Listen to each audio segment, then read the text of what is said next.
ராஜ்யத்தின் பிள்ளைகளாகிய நாம் ஒரு மனதோடு இந்த அறைக்குள்ள கர்த்தர் கடந்து வரும்படியாய் என்னை பரிசுத்தப்படுத்துங்க ஆண்டவரே என்ற ஒரு ஆழத்திலிருந்து ஒரு சத்தத்தை ஆண்டவருடைய சமூகத்துக்கு நாம் செலுத்துவோமா? ஹல்லேலூயா.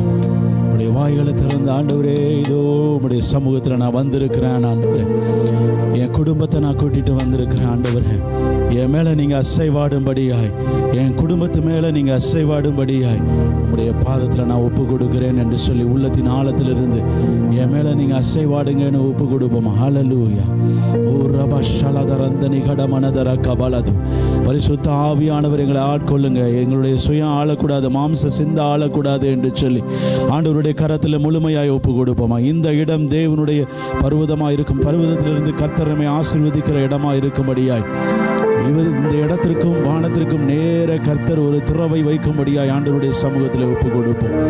ஓரா பாலாரா கலவு ஷபலத ரந்தனி கடபலது ரிபா ஷலத ரந்தனி கடமனத ரக்கபலது.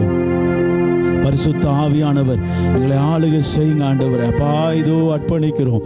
ஓ ரிபல ரகந்தனி யோ கல வாஷலத ரக்கபலது. ஒரு துதியின் ஆடையை எங்க மேல உடுத்துங்க ஆண்டவரே.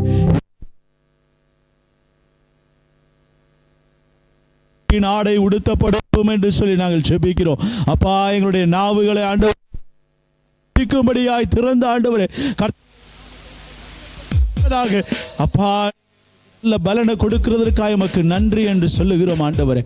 ஓரிலா கலந்தரியோ கலமாஷபலத ரக்கபலது ஓரி மந்தனியோ கலமாஷபலத ரக்கபலத ரந்தனி கடபலது ஓரி பலகந்தரியோ கலமாஷபலத ரக்கபலது.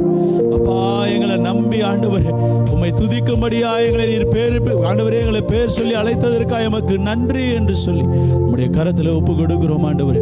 இந்த அறையில் வந்திருக்கிற யாரெல்லாம் உண்மையாய் உம்மை தேடி வந்திருக்கிறார்களோ, முதலாவது தேவனுடைய ராஜ்யத்தையும் அவருடைய நீதியையும் தேடுங்கள், அப்பொழுது எல்லாம் உங்களுக்கு கூட கொடுக்கப்படும் என்று சொல்லப்பட்டிருக்கிறது ஆண்டவரே.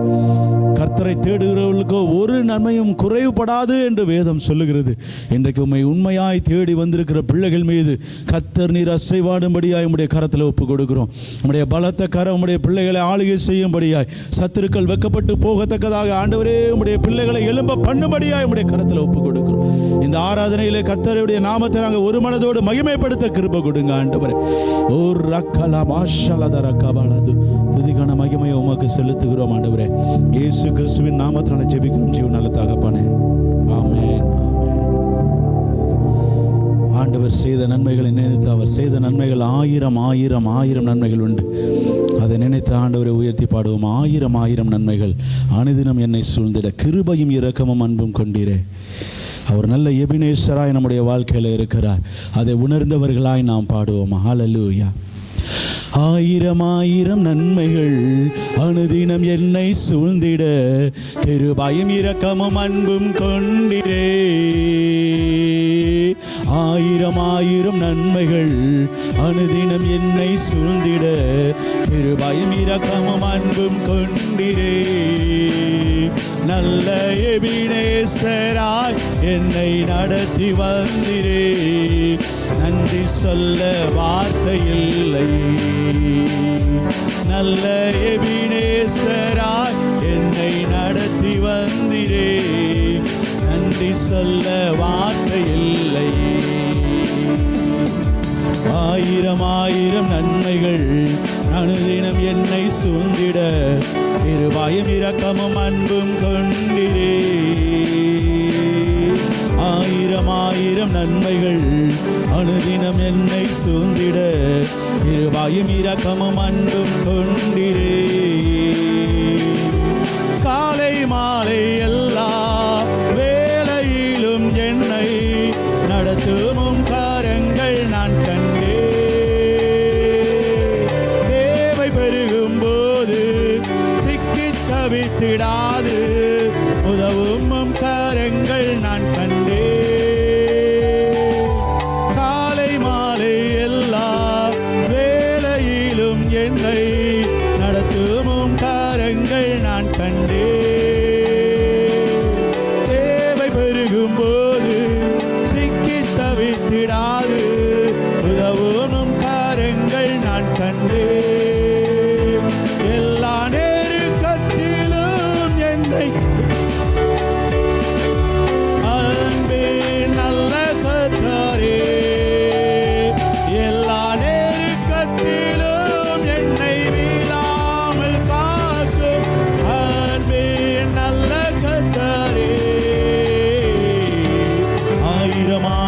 நன்மைகள் அனுதினம் என்னை சூழ்ந்திட கிருபையும் இரக்கமும் அன்பும் கொண்டிரே. ஆயிரம் ஆயிரம் நன்மைகள் அனுதினம் என்னை சூழ்ந்திட கிருபையும் இரக்கமும் அன்பும் கொண்டிரே. நல்ல எபினேசராய் என்னை நடத்தி வந்திரே, நன்றி சொல்ல வார்த்தை இல்லை.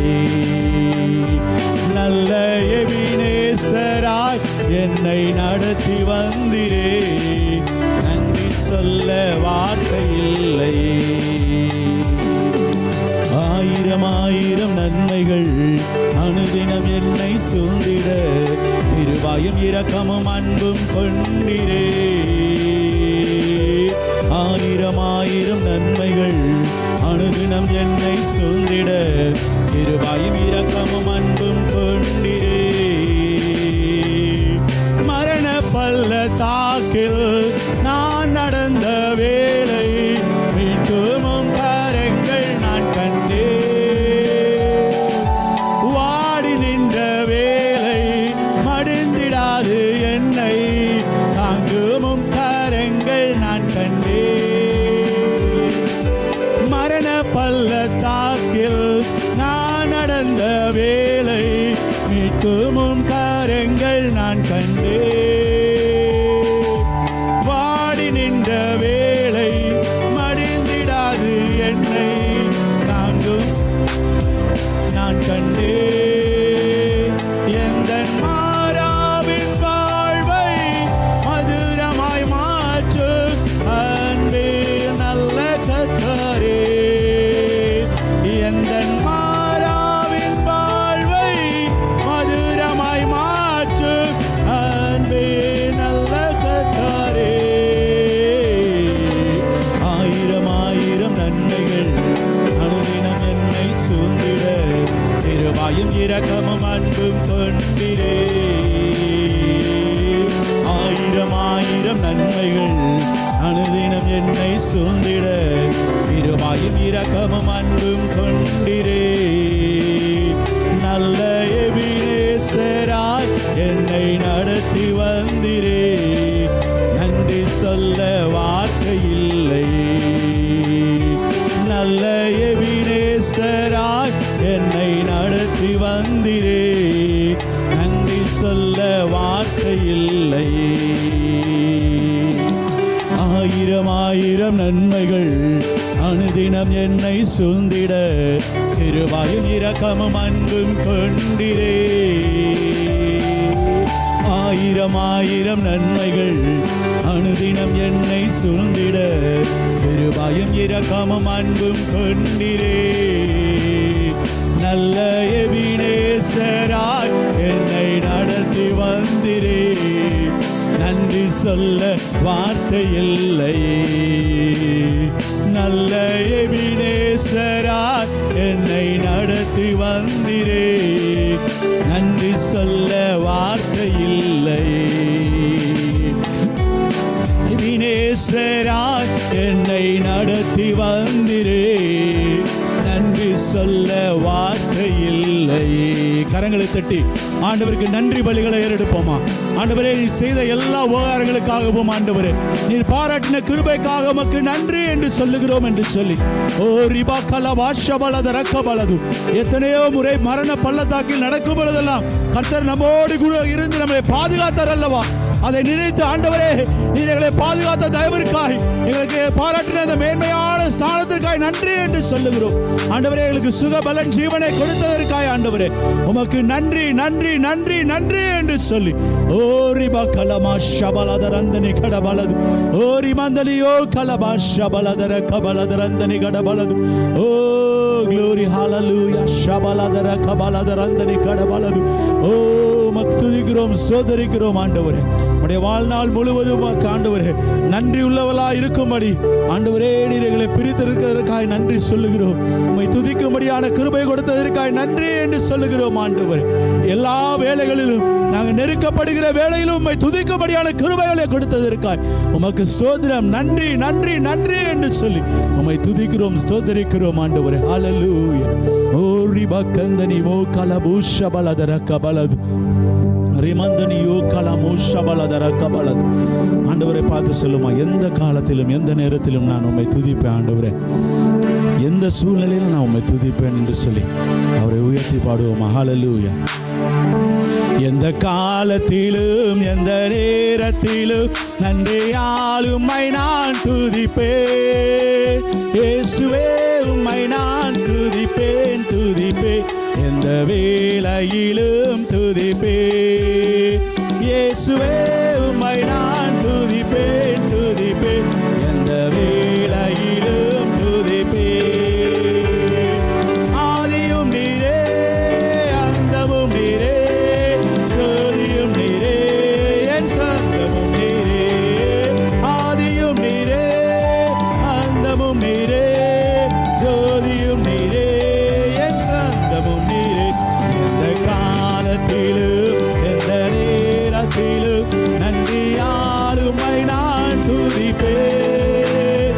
இயேசுவே உம்மை நான் துதிப்பேன் துதிப்பேன், எந்த வேளையிலும் துதிப்பேன். இயேசுவே உம்மை நான் துதிப்பேன் துதிப்பேன், எந்த வேளையிலும் துதிப்பேன்.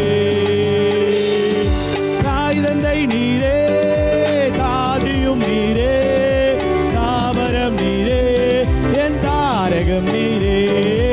தாய் தந்தை நீரே, தாதியும் நீரே, தாவரம் நீரே, என் தாரகம் நீரே. எந்த காலத்திலும் எந்த நேரத்திலும் நன்றியால் உம்மை நான் துதிப்பேன். இயேசுவே உம்மை நான் துதிப்பேன் துதிப்பேன், எந்த வேளையிலும் துதிப்பேன். இயேசுவே உம்மை நான் துதிப்பேன் துதிப்பேன், எந்த வேளையிலும் துதிப்பேன். வாழ்விலும் நீரே, தாழ்விலும் நீரே, பாதையில் நீரே, என் பாதையில் நீரே. ஆமென். Glory. என் பாதையில் நீரே, எந்த காலத்திலும் எந்த நேரத்திலும் நன்றியால் உம்மை நான் துதிப்பேன்.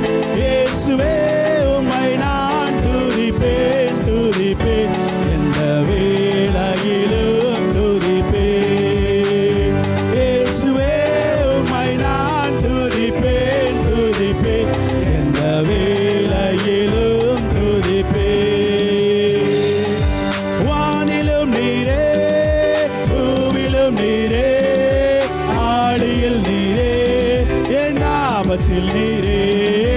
வானிலும் நீரே, பூவிலும் நீரே, ஆழியில் நீரே, என் ஆபத்தில் நீரே. எந்த காலத்திலும் எந்த நேரத்திலும் நன்றியால் உம்மை நான் துதிப்பேன். இயேசுவே உம்மை நான் துதிப்பேன் துதிப்பேன், எந்த வேளையிலும் துதிப்பேன். இயேசுவே உம்மை நான் துதிப்பேன் துதிப்பேன், எந்த வேளையிலும் துதிப்பேன். துன்ப நேரத்தில் இன்பமும் நீரே, இன்னல் வேளையில் என் மாறிடா நேசர். துன்ப நேரத்தில் இன்பமும் நீரே, இன்னல் வேளையில் என் மாறிடா நேசர். எந்த காலத்திலும் எந்த நேரத்திலும் நன்றியால் உம்மை நான் துதிப்பேன்.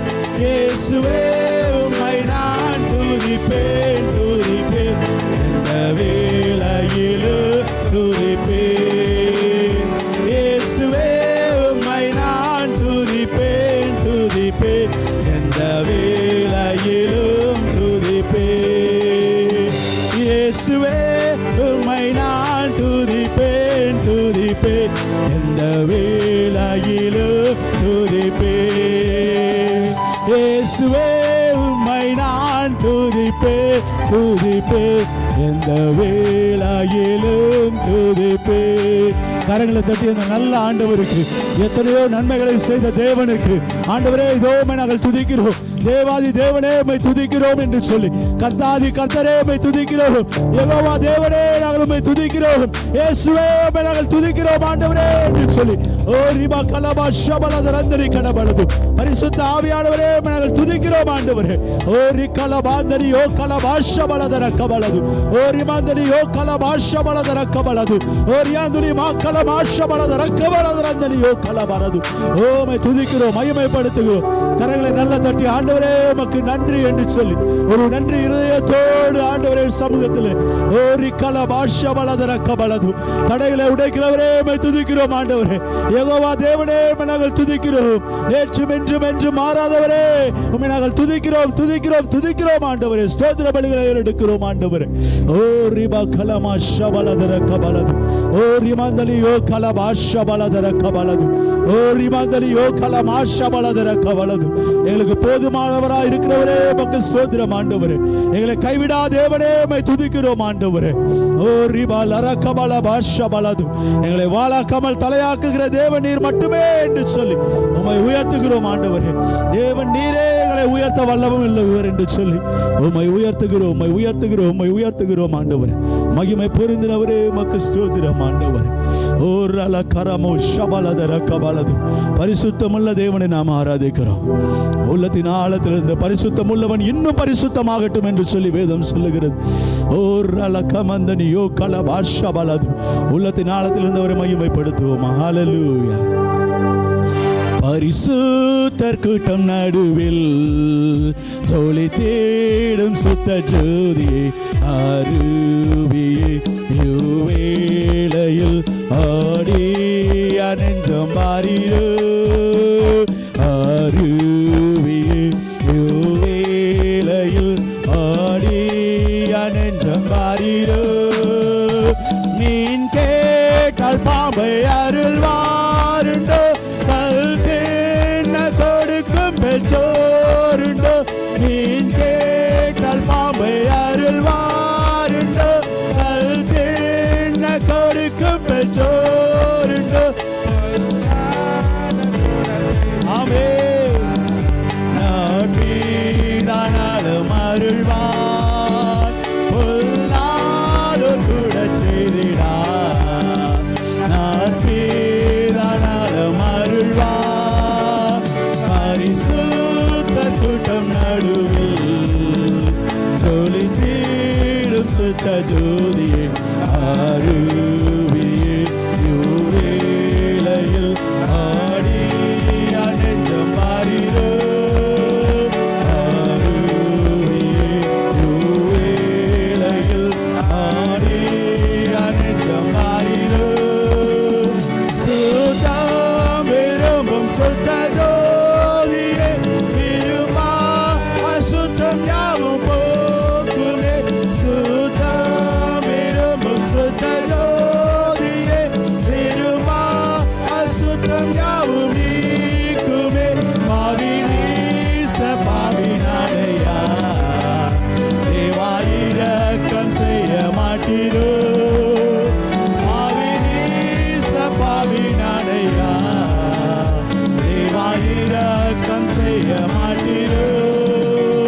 பரிசுத்தர் கூட்டம் நடுவில் ஜோலி தேடும் சுத்த ஜோதியே அருவியே வேளையில் ஆடி அனந்தம் மாறியோ அருவியே வேளையில் ஆடி அனந்தம் மாறியோ. பாரும் தந்தையே எந்த உள்ளத்தை யாரும் காணாவுள்ள அலங்கோலத்தை, எந்த உள்ளத்தை யாரும் காணாவுள்ள அலங்கோலத்தை மனம் நொந்து மருளுகின்றேன், பரிசுத்தம் பெற்றுகிறேன். மனம் நொந்து பரிசுத்தம் பெற்றுகிறேன், கூட்டம் நடுவில் ஜொலி தேடும் சுத்த ஜோதி ஆரூபியே யுவேளையில் ஆடி அனந்தம் ஆரூபியே யுவேளையில் ஆடி அனந்தம் பாரிரோ துணை வேண்டும் தகப்பனே உலகிலே என்னை எதிர்க்கும் சக்திகள் ஆமென் துணை வேண்டும் தகப்பனே உலகிலே என்னை எதிர்க்கும் சக்திகள் பல உண்டு என் ஜீவ எல்லை எங்கிலும் பரிசுத்தமென எழுது என் ஜீவ எல்லை எங்கிலும் பரிசுத்தமென எழுது பரிசுத்தர் கூட்டம் நடுவில் ஜொலி தேடும் சுத்த ஜோதியே ஆரூபியே யுவேளையில் ஆடி அனந்தம் பாரிரோ ஆரூபியே யுவேளையில் ஆடி அனந்தம் பாரிரோ துணை வேண்டும் தகப்பனே உலகிலே என்னை எதிர்க்கும் சக்திகள் பல உண்டு துணை வேண்டும் தகப்பனே உலகிலே என்னை எதிர்க்கும் சக்திகள் பல உண்டு என் ஜீவ எல்லை எங்கிலும் பரிசுத்தமென எழுது என் ஜீவ எல்லை எங்கிலும் பரிசுத்தமென எழுது என் ஜீவ எல்லை எங்கிலும் பரிசுத்தம் என எழுது என் ஜீவ எல்லை எங்கிலும் பரிசுத்தம் என எழுது என் ஜீவ எல்லை எங்கிலும் பரிசுத்தம் என எழுது பரிசுத்தர் கூட்டம் நடுவில் ஜொலி தேடும் சுத்த ஜோதி ஆரூபியே யுவேளையில் ஆடி அனந்தம் பாரிரோ ஆரூபியே யுவேளையில் ஆடி அனந்தம் பாரிரோ ஆரூபியே யுவேளையில் ஆடி அனந்தம் பாரிரோ கரங்களை தட்டி உள்ளத்தின் ஆழத்தில் இருந்து அந்த பரிசுத்தமுள்ள தேவனை ஆண்டவரே இதோ எங்களை உம்முடைய கரத்தில் ஒப்புக் கொடுக்கிறோம் என்று சொல்லி துதிக்கன மகிமைக்குரியவரே பரிசுத்தமுள்ள தேவனே இதோ எங்களை பரிசுத்தப்படுத்தினவரே உம்மை துதிக்கிறோம் என்று சொல்லி ஓ ரிபா கலபா ஷபலத ரந்தலி கடபலது ஓ ரிபாதல கடபா ஷபலத ரக்கபலது ஓ ரிபா கலபா ஷபலத ரக்கபலது உம்முடைய எல்லையின் குறிகள் மாறும் என்று கர்த்தர் சொல்லுகிறார் ஓ ரிபா பாபா பாபா பாபா பாபா கபலது ஓ ரிபா பாபா பாபா கபலத ரந்தலி கடபலது ஓ ரிக்கன மாந்தனி ஓ கலபா ஷபலது ஓ ரிபா கலபா ஷபலத ரக்கபலது ஓ நானே உன்னை உண்டாக்கினேன் என்று சொல்லி கர்த்தர் சொல்லுகிறார் ரிமாந்தனி ஓ கலபா ஷபலத ரக்கபலது ஓ ரிமாந்தனி ஓ கலமாந்தன கடபல ரக்கபலது எல்லாரும் கரங்களை தட்டி அந்நிய பாஷைகளிலே ஓ அந்நிய பாஷைகளிலே அவரை புகழ்ந்தார்கள் என்று சொல்லி வேதம் சொல்லுகிறது ஓ நீங்க அந்நிய பாஷையில பேசும் பொழுது தேவனோடு ரகசியம் பேசுகிறீர்கள் என்று சொல்லி வேதம் சொல்லுகிறது ஓ ரிக்கல மாஷபலது ஓ ரிமாந்தனி ஓ கல மாஷபலத ரக்கபலது ஓ பரிசுத்தமுள்ளவரே உம்மை ஆராதிக்கிறோம் ஆண்டவரே ஓ அழகில் சிறந்தவரே சாரோனின் ரோஜாவே லீலி புஷ்பமே உம்மை ஆராதிக்கிறோம் உம்மை மகிமைப்படுத்துகிறோம் ஆண்டவரே ரிக்கல மாஷலத ரக்கபலது ஓ ரிமாந்தனி ஓ கல மாந்தனி ஓ கலமா ஓ நீங்கள் அல்ல நானே உங்களை தெரிந்து கொண்டேன் என்று கர்த்தர் சொல்லுகிறார் ரிபல கர மாஷபலது சபையே நீ வைக்கப்பட்டு போவதில்லை என்று கர்த்தர் சொல்லுகிறார் ரிமா கலந்தரி ஓ கல மாஷபலத ரக்கபலது நீ நொறுக்கப்பட்ட நாட்கள் முடிகிறது என்று சொல்லி உன் தேவன் சொல்லுகிறார், ஓ நீ பக்தி வைராக்கியமா எழும்பு என்று சொல்லி உன் கர்த்தர் சொல்லுகிறார்.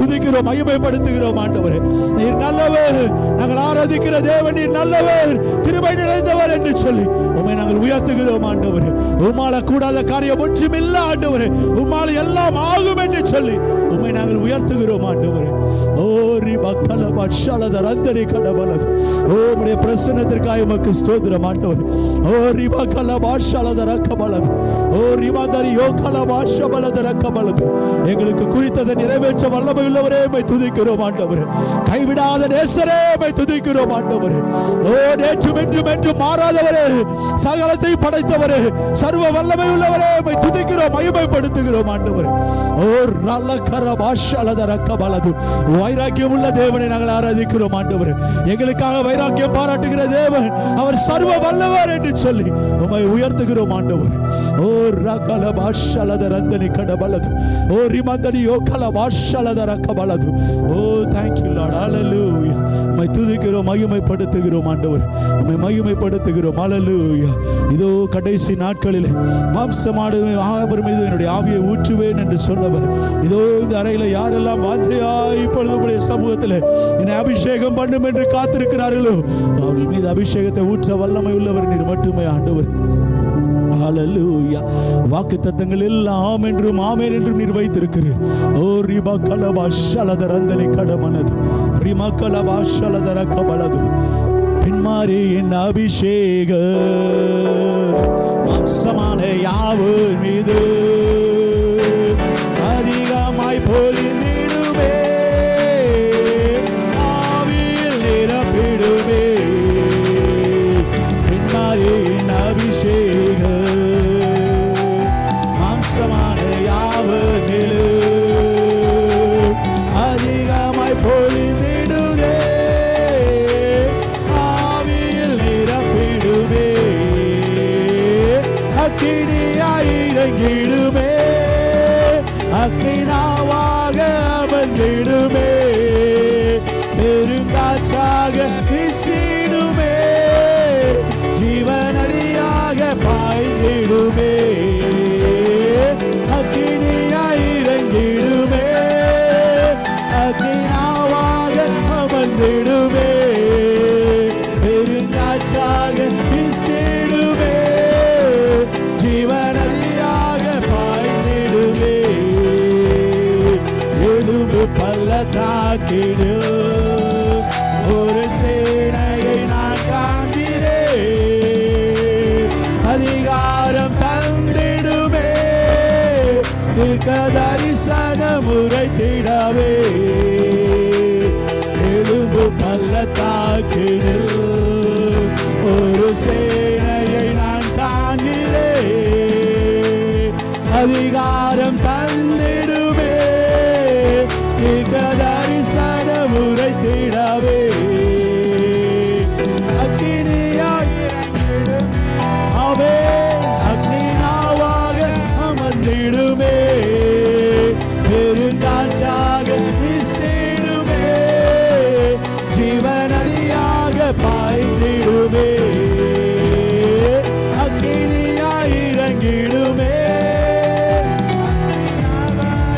அமர்ந்திடுமே, பெருங்காற்றாக வீசிடுமே, ஜீவநதியாக பாய்ந்திடுமே.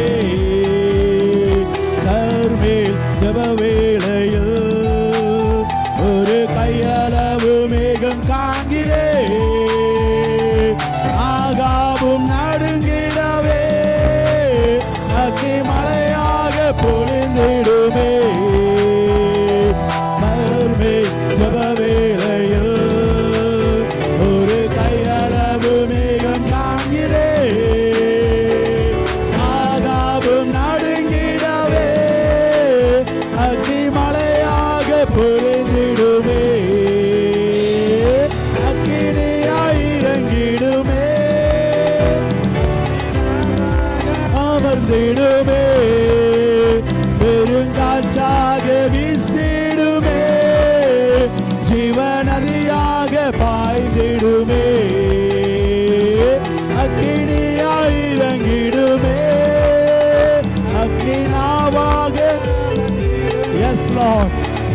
பெருங்காற்றாக வீசிடுமே, ஜீவநதியாக பாய்ந்திடுமே.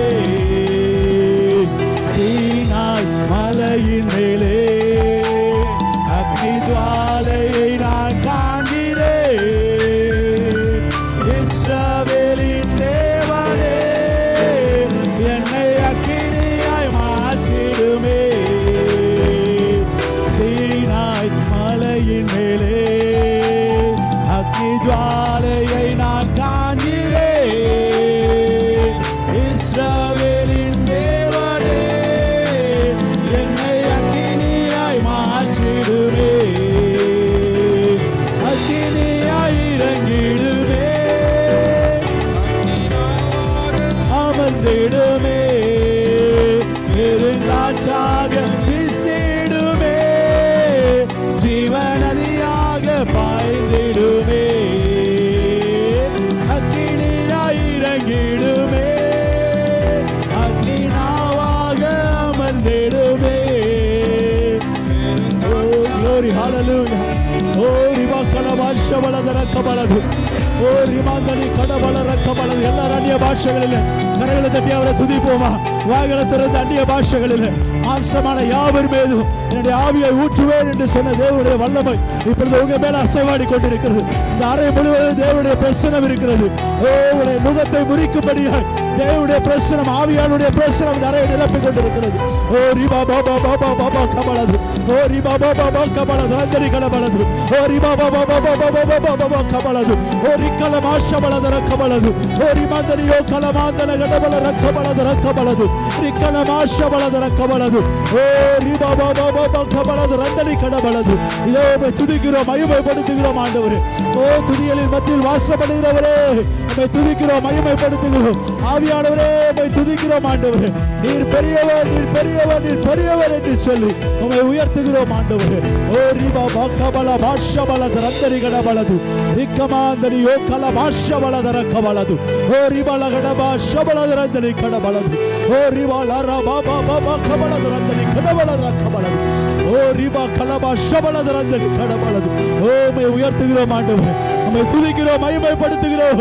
ஓ ஒருவராய் பெரிய அதிசயங்களை செய்கிறவரே, சாகாமை உள்ளவரே, இதோ உம்மை உயர்த்தி பாடுகிறோம் ஆண்டவரே. நீர் பெரியவர், நீர் பெரியவர், நீர் பெரியவர் என்று சொல்லி உம்மை உயர்த்துகிறோம், மேன்மைப்படுத்துகிறோம் ஆண்டவரே. இதோ சபையாராய் ஒருமனப்பட்டவர்களாய் உம்முடைய பிள்ளைகளாய் உம்மை உயர்த்துகிறோம் ஆண்டவரே. என்னுடைய தகப்பன் பெரியவர் என்று சொல்லி, ஓ சாகாமை உள்ளவர் என்று சொல்லி உம்மை உயர்த்துகிறோம். ஓ ரபகல பஷலத ரந்தனி கடபலது. ரிமந்தனியோ கலமாஷபலதர கபலது. ஓ we worship you master. உம்மை துதிக்கிறோம், உம்மை மகிமைப்படுத்துகிறோம் ஆண்டவர். நீர் ஒருவராய் பெரிய அதிசயங்களை செய்கிறவர். உம்மை நோக்கி கூப்பிடுகிற யாவருக்கும் ஆண்டவரே, நீர் சமீபமாய் இருக்கிற தேவன் என்று சொல்லி வேதம் சொல்லுகிறது. இதோ உம்மை ஆராதிக்கும்படியாய், உம்மை மகிமைப்படுத்தும்படியாய், உம்மை உயர்த்தும்படியாய் இதோ அறைக்குள்ள ஆண்டவரே நாங்கள் இஸ்ரவேல் சேனையாய் உம்முடைய கரத்தில் இருக்கிறோம் ஆண்டவர். ஓரி லகலமாஷலத ரக்கபலது. ஓரி மந்தனியோ கலமாஷபலத ரக்கபலது. ஓரி மந்தனியோ கலமாஷலத ரக்கபலத ரங்கரி கடபலது. ஆராதனை ஆராதனை ஆராதனை ஆராதனை ஆராதனை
கரத்தை அசைத்து ஆராதனை ஆராதனை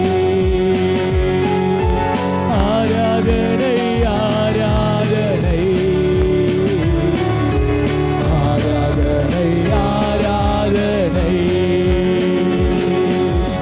யெகோவா ரஃபா யெகோவா ரஃபா சுகம் தந்தீரே நன்றி ஐயா யெகோவா ரஃபா யெகோவா ரஃபா சுகம் தந்தீரே நன்றி ஐயா சுகம் தந்தீரே நன்றி ஐயா உம்மை முழு உள்ளத்தோடு ஆராதிப்பேன் முழு பலத்தோடு அன்பு கூறுவேன் ஆராதனை ஆராதனை ஆராதனை ஆராதனை ஆராதனை ஆராதனை ஆராதனை ஆராதனை ஆராதனை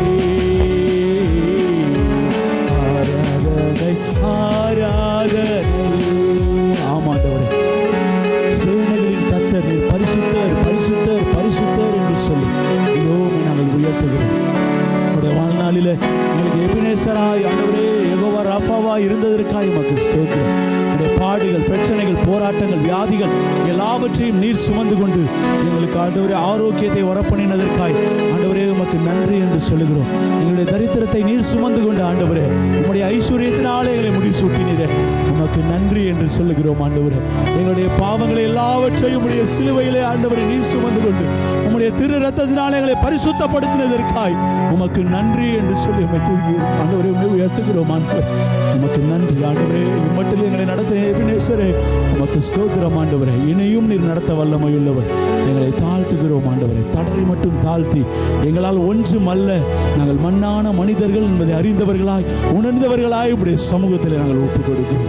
நீரே பெரியவர் நீர் பரிசுத்தர் உம்மால கூடாத காரியம் ஒன்றுமில்லை என்று நாங்கள் ஆண்டவரே எங்களை தாழ்த்துகிறோம். எங்களுடைய பலத்தினாலோ பராக்கிரமத்தினாலோ ஒன்றுமல்ல ஆண்டவர் ஆவியினாலே எல்லாம் ஆகும் என்ற வார்த்தையின்படி ஆண்டவரே உம்மால் எங்களுக்கு வந்தது என்று சொல்லி எங்களுடைய நன்மைகள் எங்களுக்கு உண்டான எல்லா ஆசீர்வாதங்களும் என் கர்த்தர் எங்களுக்கு தந்த ஈவு என்று சொல்லி உம்மை உயர்த்துகிறோம். எல்லா துதிகான மகிமையும் உமக்கே செலுத்துகிறோம். இதோ இந்த வேளையிலும் ஆண்டவரே யார் யார் இப்பொழுதும் ஆண்டவரிடத்திலிருந்து ஒரு எதிர்பார்ப்போடு கர்த்தர் எனக்கு ஒரு நன்மை செய்ய மாட்டாரா என்று காத்திருக்கிறார்களோ என் கர்த்தர் அவர்களுக்கு நீர் நன்மை செய்து இங்கிருந்து நீர் அனுப்பும்படியாய் உடைய கரத்தில் உடைய பிள்ளைகளை ஒப்புக் கொடுக்கிறோம். இங்க இருக்கிற ஒவ்வொருவர் மீதும் இயேசுவின் ரத்தத்தை தெளிக்கிறோம். தேவனுடைய நாமத்தை மகிமைப்படுத்த கிருபை கொடுங்க. எல்லா துதிகான மகிமையும் உமக்கு செலுத்துகிறோம். வரப்போகிற ஒவ்வொரு பகுதியிலையும் உடைய நாமத்தை மகிமைப்படுத்தவும் ஆண்டவரே நாங்கள் சிறுகவும் நீர் பெருகவும் உடைய கரத்தில் ஒப்புக் கொடுக்கிறோம். இயேசு கிறிஸ்துவின் வல்லமையுள்ள நாமத்தினாலே ஜெபிக்கிறோம் ஜீவனால தகப்பனே. ஆமென் ஆமென். நின்ற வண்ணமாகவே சங்கீதத்தின் பகுதிக்கு நேராக நாம் கடந்து செல்வோம். மாறி மாறி வாசிக்கும்படியாய் தெரிந்து கொள்ளப்பட்ட சங்கீதத்தின் பகுதி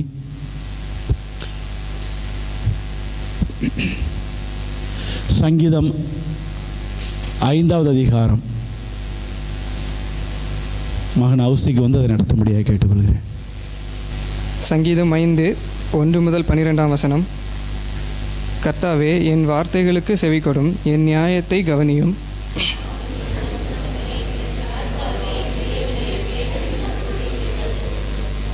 கர்த்தாவே காலையிலே என் சத்தத்தை கேட்டருளுவீர். காலையிலே உமக்கு நேராக வந்து ஆயத்தமாகி காத்திருப்பேன்.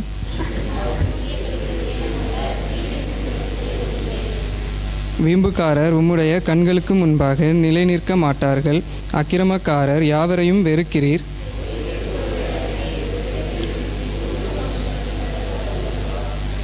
நானோ உமது மிகுந்த கிருபையினாலே உமது ஆலயத்துக்குள் பிரவேசித்து உமது பரிசுத்த சந்ததிக்கு நேராக பயபக்தியுடன் பணிந்து கொள்வேன்.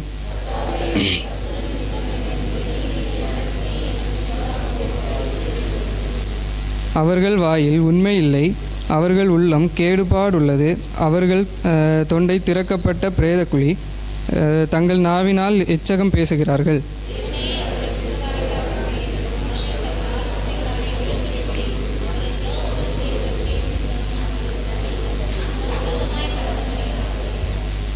உம்மை நம்புகிறவர்கள் யாவரும் சந்தோஷித்து எந்நாளும் கம்பீரிப்பார்களாக. நீர் அவர்களை காப்பாற்றுவீர். உம்முடைய நாமத்தை நேசிக்கிறவர்கள் உம்மில் கலிகூறுவார்களாக. கர்த்தாவே, நீர் நீதிமானை ஆசீர்வதித்து காருண்யம் என்னும் கேடகத்தினால் அவர்கள் சூழ்ந்து கொள்கிறார்கள். ஆமாம். அமர்ந்திருப்போம். ஓகே. இது சாட்சியின் நேரம். கர்த்தருடைய நாமத்தை மகிமைப்படுத்தி சாட்சி சொல்ல ஆயத்தமாக இருக்கிறவர்கள் தயவு செய்து வந்து சாட்சி சொல்லும்படியாக நான் கேட்டுக்கொள்கிறேன். இது சாட்சியின் நேரம்.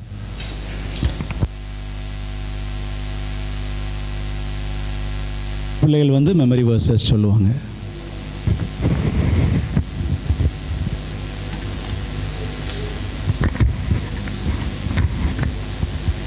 Proverbs 1 verse 17 and 18. How useless to spread a net where every bird can see it. These men vain light for their own blood. They ambush only themselves. He leads me beside the still water. He restores my soul. Yea, though I walk in the well.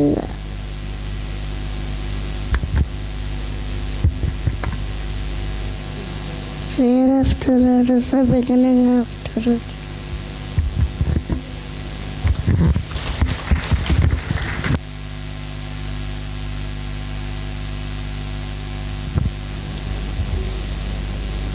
இது காணிக்கை நேரம். உங்களுடைய காணிக்கைகளை உங்களுடைய கரங்களில் எடுத்து வைத்துக் கொள்ளுங்கள். அந்த காணிக்கைக்காக நம்ம எல்லாரும் ஒரு மனதோடு நம்ம செபிப்போம்.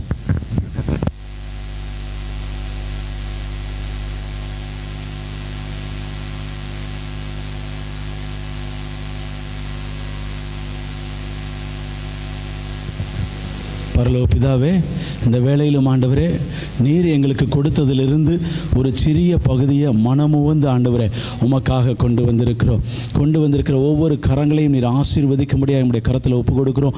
உமைக்கு படைக்கிற இந்த காணிக்கை ஆண்டவரே உம்முடைய நாமத்தை மகிமைப்படுத்தும்படியாக ஊழியத்தில் பயன்படுத்தப்பட கிருபை கொடுங்க ஆண்டவரே. யாரெல்லாம் ஆண்டவரே ஒரு ஃபைனான்ஷியல் பிரேக் த்ரூவுக்காய் காத்து கொண்டிருக்கிறார்களோ அவர்களுக்கு ஆண்டவரே ஒரு ஆசீர்வாதத்தை நீர் கட்டளை இடும்படியாக உம்முடைய கரத்தில் ஒப்பு கொடுக்கிறோம். எல்லா துதிக்கான மகிமை உமக்கு செலுத்துகிறோம். இயேசு கிறிஸ்துவின் நாமத்தினாலே ஜெபிக்கிறோம் ஜீவனல்ல தகப்பனே. ஆமென், ஆமென். இப்போ மகன் பெனிக்ஸ் வந்து ஒரு பாடல் பாடப்படுகிற வேளையிலே கர்த்தருக்கென்று நாம் காணிக்கை செலுத்துவோம். இயேசுவே, உம் நாமத்தினால் இன்பமுண்டு யாவருக்கும். நன்றியுள்ள இதயத்துடன் கூடினோம் என் நன்னாளிலே. எங்கள் தேவனே, எங்கள் ராஜனே, எங்கள் தேவனே, எங்கள் ராஜனே, என்றும் உம்மையே சேவிப்போம். நன்றியுள்ள சாட்சியாக உமக்கென்றும் ஜீவிப்போம். பொன்னை நாடி மண்ணை அடைந்தோம், புகழ் தேடிய மாற்றம் கொண்டோம். விண்ணை நோக்கி ஜெயம் பெற்றோம்.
சபையினுடைய அறிவிப்புகள். இந்த வருகிற வாரத்தில் பிறந்த நாள் திருமண நாள் காண்கிறவர்கள் 13ஆம் தேதி ஜூலை மாதத்தில் பிரதர் உலகசேகர அவர்கள் தங்களுடைய பிறந்தநாளை கொண்டாடுகிறார்கள். கர்த்தர் கொடுத்த வாக்குத்தத்தமானது தானியேலின் புஸ்தகத்திலே 6:16 ஆண்டவர் வாக்குத்தத்தமாய் கொடுத்தார். நீ இடைவிடாமல் ஆராதிக்கிற உன் தேவன் உன்னை தப்புவிப்பார் என்று சொல்லி ஆண்டவர் வாக்கு பண்ணுகிறார். 14ஆம் தேதி ஜூலை மாதத்திலே சிஸ்டர் ஷர்மி சிஸ்டர் அவர்கள் தங்களுடைய பிறந்தநாளை கொண்டாடுகிறார்கள். கர்த்தர் கொடுத்த வாக்குத்தத்தம் ஏசாயா 60:16 ஆண்டவர் வாக்குத்தத்தமாய் கொடுத்தார். கர்த்தராகிய நான் இரட்சகர் என்றும் யாக்கோபின் வல்லவர் உன் மீட்பர் என்றும் அறிந்து கொள்வாய் என்று சொல்லி ஆண்டவர் சொல்கிறார். 15ஆம் தேதி ஜூலை மாதத்திலே ஜாக்லின் ஜோலி எபி அவர்கள் தங்களுடைய பிறந்தநாளை கொண்டாடுகிறார்கள். கர்த்தர் கொடுத்த வாக்குத்தத்தமானது எபிரேயர் 6:14 ஆண்டவர் வாக்குத்தத்தமாய் கொடுத்தார். நிச்சயமாக நான் உன்னை ஆசீர்வதித்து உன்னை பெருக பண்ணுவேன் என்று சொல்லி ஆண்டவர் வாக்கு பண்ணுகிறார். 16ஆம் தேதி ஜூலை மாதத்தில் ஷாம்பாஷ் தங்களுடைய பிறந்தநாளை கொண்டாடுகிறார்கள். சிஸ்டர் சாரா அவர்களுடைய மகன். கர்த்தர் கொடுத்த வாக்குத்தத்தமானது யோபு 37:5 ஆண்டவர் வாக்குத்தத்தமாய் கொடுத்தார். நாம் கிரகிக்கக்கூடாத பெரிய காரியங்களை அவர் செய்கிறார் என்று சொல்லி ஆண்டவர் வாக்கு பண்ணுகிறார். படைக்கப்பட்ட காணிக்கைக்காக, பிறந்தநாள் கொண்டாடுகிற பிள்ளைகளுக்காக, நம்ம எல்லாரும் ஒரு மனதோடு வரப்போகிற தேவனுடைய செய்திக்காக நாம் நம்மளுடைய தலைகளை தாழ்த்தி நம்மளுடைய சபையினுடைய ஆராதனையினுடைய அறிவிப்பு எல்லாமே நமக்கு தெரிந்தது தான், ரெகுலராக உள்ளது. எல்லோரும் ஆண்டவருடைய சமூகத்தில் தலைகளை தாழ்த்தி ஆண்டவருடைய சமூகத்தில் ஒப்பு கொடுப்போம். இந்த தேவனுடைய செய்திக்காக நம்ம ஜெபிப்போம். பிறந்தநாள் கொண்டாடுகிற பிள்ளைகளுக்காக நம்ம ஜெபிப்போம். ரென் பிரதர் அதற்காக ஜெபிக்க முடியாது நான் கேட்டுக்கொள்கிறேன்.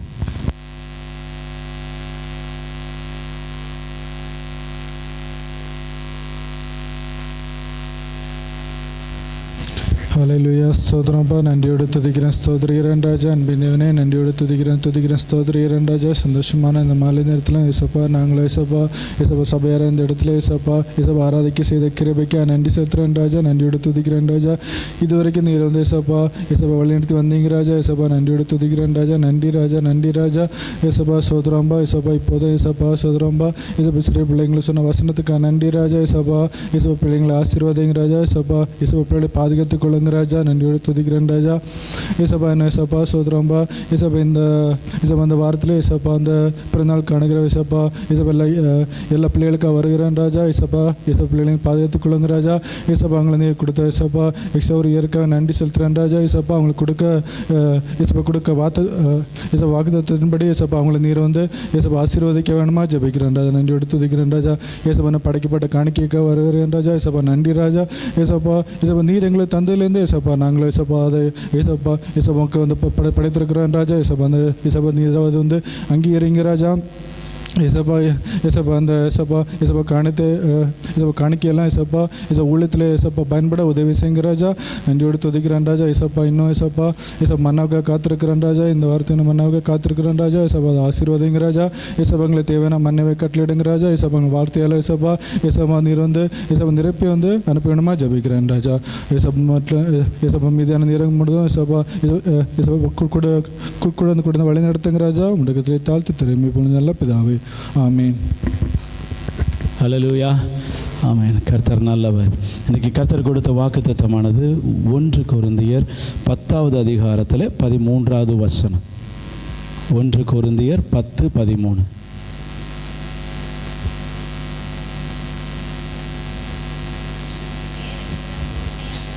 மனுஷனுக்கு நேரிடுகிற சோதனையை இல்லாமல்